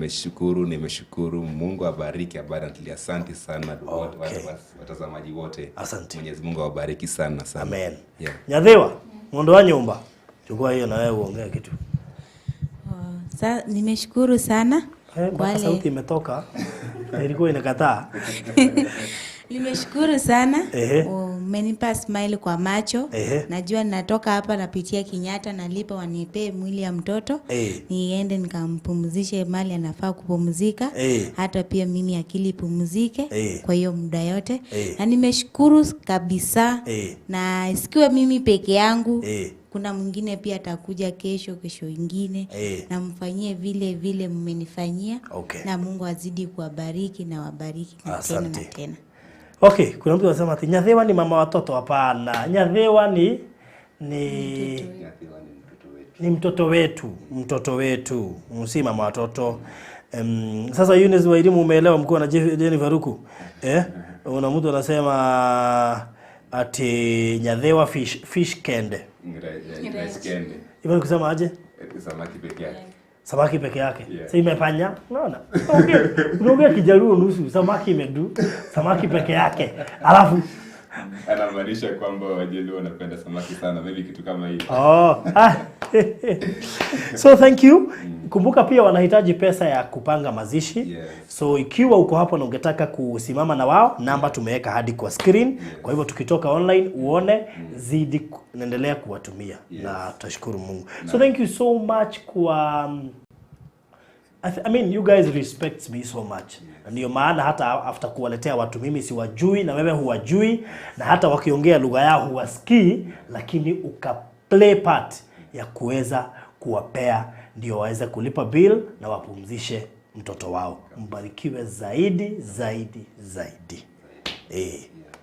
So thank you so much and God bless you so much. Na mkienda msalimia hawa watoto wengine. Yes. Asante sana. Sana wote watazamaji. Nimeshukuru sana. Mwenyezi Mungu awasaidie na awabariki sana. Asante sana na Mungu awabariki zaidi. Alright. Umetoka Mungu aongezee zingine zaidi. Okay. Asanteni sana watazamaji wote. Alright. Very good.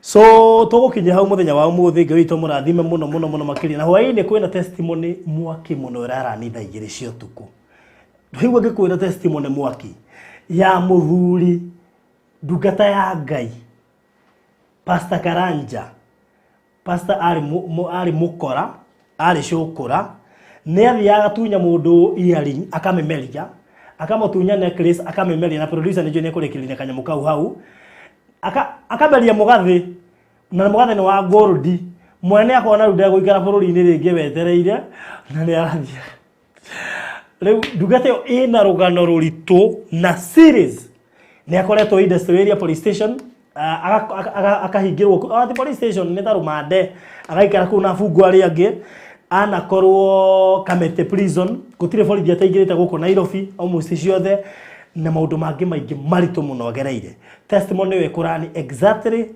7:45 today in the evening uguo ri ikaroke mitegagira ni roka na nego kuruta maundu maingi muno no ria Ngai okire kumuhonokia kimweheria ngori-ini icio ciothe ni akoretwo guku Nairobi aneka maundu maingi we maundu maingi andu aria makoragwo haria city market ni mumui tondu ana ya mu Nigeria mugathi na hau city market agoka kaingira kero agetokoyanio guo akamuthitura akoima ihenya na gutie mundu ungimuhutia ni uria hana akora na mugathi wende so na maundu mangi maingi ta macio so akondo subscribe it make sure no hinya how subscribe akondo join it how handikitwo join igira na thengio muno ni kuri partners othe Barothi wa Thayo TV Ngai witwa murathime muno atari uhega tidoka nako ndakorora nerwo Barothi thi ugure gatikega ga ku studio ya Bisha thengio muno tigani hari tangiuga karehwo ndagura gatiga thaka muno kuri we waiga kaguru Ngai witwa kurathime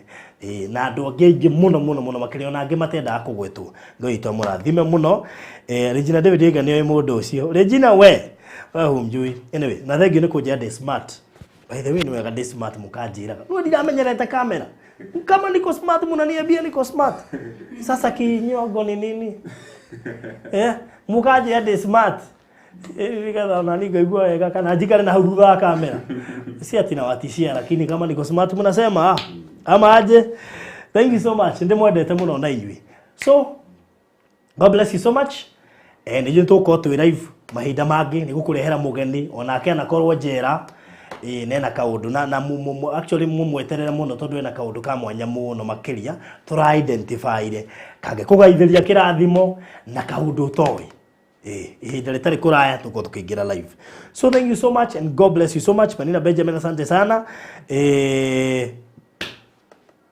shalom.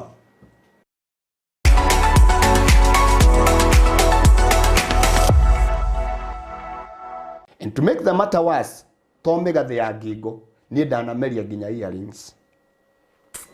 Na tuhuku turia twayo. Ngamimeria ugwe hana gathienda. Gakinjira ndukuga, gagicoka nau gagicomora giboko. Ngiarekera yu muno.